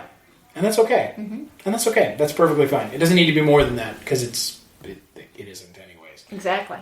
So, I don't even know what the next podcast is, so I can't plug it. I think... Oh, wait. Is it Lost Souls? I think I'm doing Lost Souls, which technically is Tuesday. Yeah, because our next one is Ginger Snaps. Oh, yeah. That's the last one of the month. Yep. I've seen that movie once. Really? I think I've only seen it twice. It's a movie about becoming a woman. Yep. With werewolves. Yep. That are allegories for becoming a woman. Yep. Sure. That's all I remember is it's very At least you're having a woman on the podcast to talk about it. I mean, you know what? But before we cut this off, that is something I have always wanted to talk with you about. You are the first woman to come on the podcast. Wow. Yeah. I'm the only lady. You are wow. The woman. The woman. Woman. Bring the woman back. Bring the woman back. She's great. So, whoever you are, thank you. Yeah, whoever you are, Mr. Guy who doesn't know that her name is Jess, because she definitely doesn't say it at the beginning of the podcast every time she's on there. But, we were talking, you, me, and Maggie were joking about that last night. The 3 guys. The 3 guys formula for podcasts. Which is the truth. Mm-hmm. And that's the weird thing is, there's a lot of podcasts. Well, because for radio shows, it's 2 guys and a lady. Radio shows. Yeah, What's radio? Exactly. Hey, we still have one. Got him. Fuck you over the air. We can listen to my shit anytime. Pretty much. Yeah, exactly. Isn't that what makes it But yeah, good? the Pod Magic Podcast formula. 3 guys. 3 to white be guys. successful in a serial killer space. Or even a pop culture movie space. I mean, successful movie podcast, I think it's just dudes, right? Pretty much, yeah. 3 dudes. I can't name a single... Shockwaves has a female host, Rebecca McKendry. But they also had a leg up. Yeah, but... I'm talking non-leg up. Not totally outside Non-leg up, the industry how did this get made? It doesn't matter if there's a woman on that podcast or not. Because they're all famous. Paul Scheer and Jason Mantzoukas are famous anyways. Yeah. Last podcast on the left, those dudes weren't famous ahead of time. Yeah, one of them's a working actor, but he wasn't Yeah. He's not fucking Paul Scheer and Mantzoukas who are in things recognizable. That's true. But it is 3 guys. Yep. The 3 guys. Just 3 guys. So I had I had never like actively looked for a woman to be on the podcast because I think that's a little conceited and stupid. Like I need to have a lady on my podcast. Exactly. But at the same time, I'm glad that now I know you, right? And you and I get along so well that like I feel comfortable speaking. You want to do this? You're like, yeah, okay, sure. Because like it's not that I have a problem with always having guys on, but as a if you're talking about a movie like Ginger Snaps or something, or Halloweentown, Or I mean, we've talked off mic about like The Witch, and I know that like The Witch isn't your personal cup of tea. I actually liked it. You liked it better? I liked it the second time I watched it. I actually really liked it the second time I watched it. It was actually really good. And I see, yeah. Would you like to live deliciously? That's a great line. It is. Yeah. And I mean, like, I think that like that perspective of. Yeah, I totally see. I actually totally saw what you were talking about too. Like, yeah, if you watch it from the perspective of like, no, she has no agency. She has no agency over. It's the repressed feminism. It's like the repressed like femaleness. The end of that movie is a happy ending to me because she finally gets agency. Like I control my decisions. Yeah, I am me, and I can do what I want. Right. As opposed to being told what to do by like the male or other females in my life. Right. Which like I totally get it. Like makes perfect sense, but. Just like, all honesty, like, I'm glad that I met you because, like, I just, not that it gets old with a bunch of white guys, but perspective. It gets old with a bunch of white guys. And I love Mike, and I love Father Malone, and I love everyone that I have on, but, us white guys. You guys get to talk all the time. Don't we? We just get to sit and spout our bullshit. So on that note of being a white guy, but let's be fair, though, you're a white woman, so. That's true. I'm still white. You're like one. I am still white, but I am a woman. you're like one tier back in the like the anger spectrum, but like. But yeah, no. People are so angry at me. People are angry at you because you're a white woman. And people are angry at me because I'm a white man. Because of what other white women have done. Yeah, but I will tell you this much: we are not rich, so you can't be mad at us for that. Boom. So you can't get mad at us because we're part of the fucking the problem. Nope. So.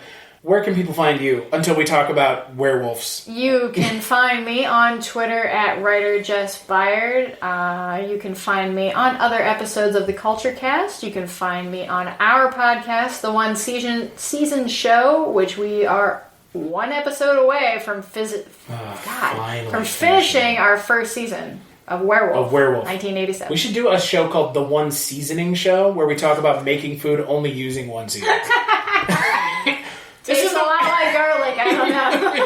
What is this, black pepper? Alright. End of the podcast. Cooking show. The One Seasoning Show. It's an offshoot. It's a really weird offshoot. We just use one seasoning in the entire show. That would be the thing that made us famous. The one seasoning. That probably would make us famous. But these two are fucking. These people are fucking they're stupid. So innovative with their cooking. We'll be on Bon Appetit. We'll have the fucking. They'll be like, we're gonna fly you guys out. What did you guys do? You just put one season on them? I can't. What? You guys are like binging with Babish. You're internet famous now. Oh god, the One Seasoning Show. Jesus Christ. Where can they find you? Oh, in a grave, hopefully. You can find me here on the Kulturecast. You can find me. You didn't mention Chronicles from the Crypt. I didn't. I keep forgetting about that. Well, it's because Creepshow is bad. Well, parts of Creepshow. The next episode we're about to talk about. Does all parts count? I thought you said the last two were bad. No, but I mean, we're 2 episodes behind. But we're gonna do just one for both. The one that was the week before the Pretzel Man episode and the Halloween episode that they had. The Halloween episode that didn't air on Halloween, right? Even though the show airs on Thursday on Halloween. The ones that I just recently watched were not as great. I still don't understand how you have a horror show in October that airs on Thursdays, and Halloween's on Thursday. You don't have the Halloween episodes. I don't know. Well, we don't know what they're showing on Halloween because we don't. Right. Well, let me put it this way. If the Halloween episode was good, was it good? Yeah, I like it. Then it feels like a missed opportunity. Regardless, if it's good and it's about Halloween and it's called All Hallows Eve. Right. What are you doing? Weird. I mean, it's pretty telegraphed, but it's like. But it's still Halloween. Yeah. It's not like Die Hard. That's not a Halloween. It's not a Halloween movie. It's definitely not. It's definitely not a Christmas movie. You can find me on Chronicles from the Crypt. What else? Kolchak Tapes with Mike White. That's soon becoming a Barney Miller podcast. What else? Dreams for Sale, which is our Twilight Zone 1985 podcast. I think that's it. No? You already plugged One Season Show. Yes. I don't know. I think that's projection booth sometimes. Yeah, sometimes Mike White decides that my terrible opinion is worth coming onto his pristine diamond cut podcast. with my sludge fucking trash can of a podcast is invading his space. I think that's it. You can follow me on Twitter, casualty_Chris, which name I did not have to change for Halloween. For Halloween. You have a better one than I do. Just blood-curdling Byard. Yeah, mine's, I think, just casualty Chris. Like, I'm a big fan of alliteration, though. yeah, me too. Alliteration's great. Isn't that like... And then some people have, like, really lame ones. Just like, you fucker. Like, who was it? Oh, the wrestler, CM Punk. CM Pumpkinhead. Okay. That was my response. I was like, you're just trying too hard. Pumpkinhead? Well, no, it's just CM Pumpkinhead. He doesn't like... If he would have did CM Pumpkinhead... Yeah, exactly. I think maybe it is Pumpkinhead. I don't know. That's better. Right. But still, I mean, that's okay. Yeah. But, like, I've seen some of them and it's just like... I don't even know horror movies. Like, right. And who came up with that? Like... I don't know. It just showed up, right? Film Twitter started all of a sudden, it's just like fucking The Simpsons. Everyone's living in The Simpsons. Bat groaning. Yeah. Oh, God. I think that's it. You can, Kulturecast.com is where you can find more about the show. And if you want to give me money, go ahead. I can't tell you to not if you do. It would be cool if you did. Yeah, I would love to do this for a living. It'd be a lot cooler if you did. Yeah, it would be a lot cooler if you did. And big thanks, as always, to _91 for the intro-outro music. And we'll catch you on the next episode.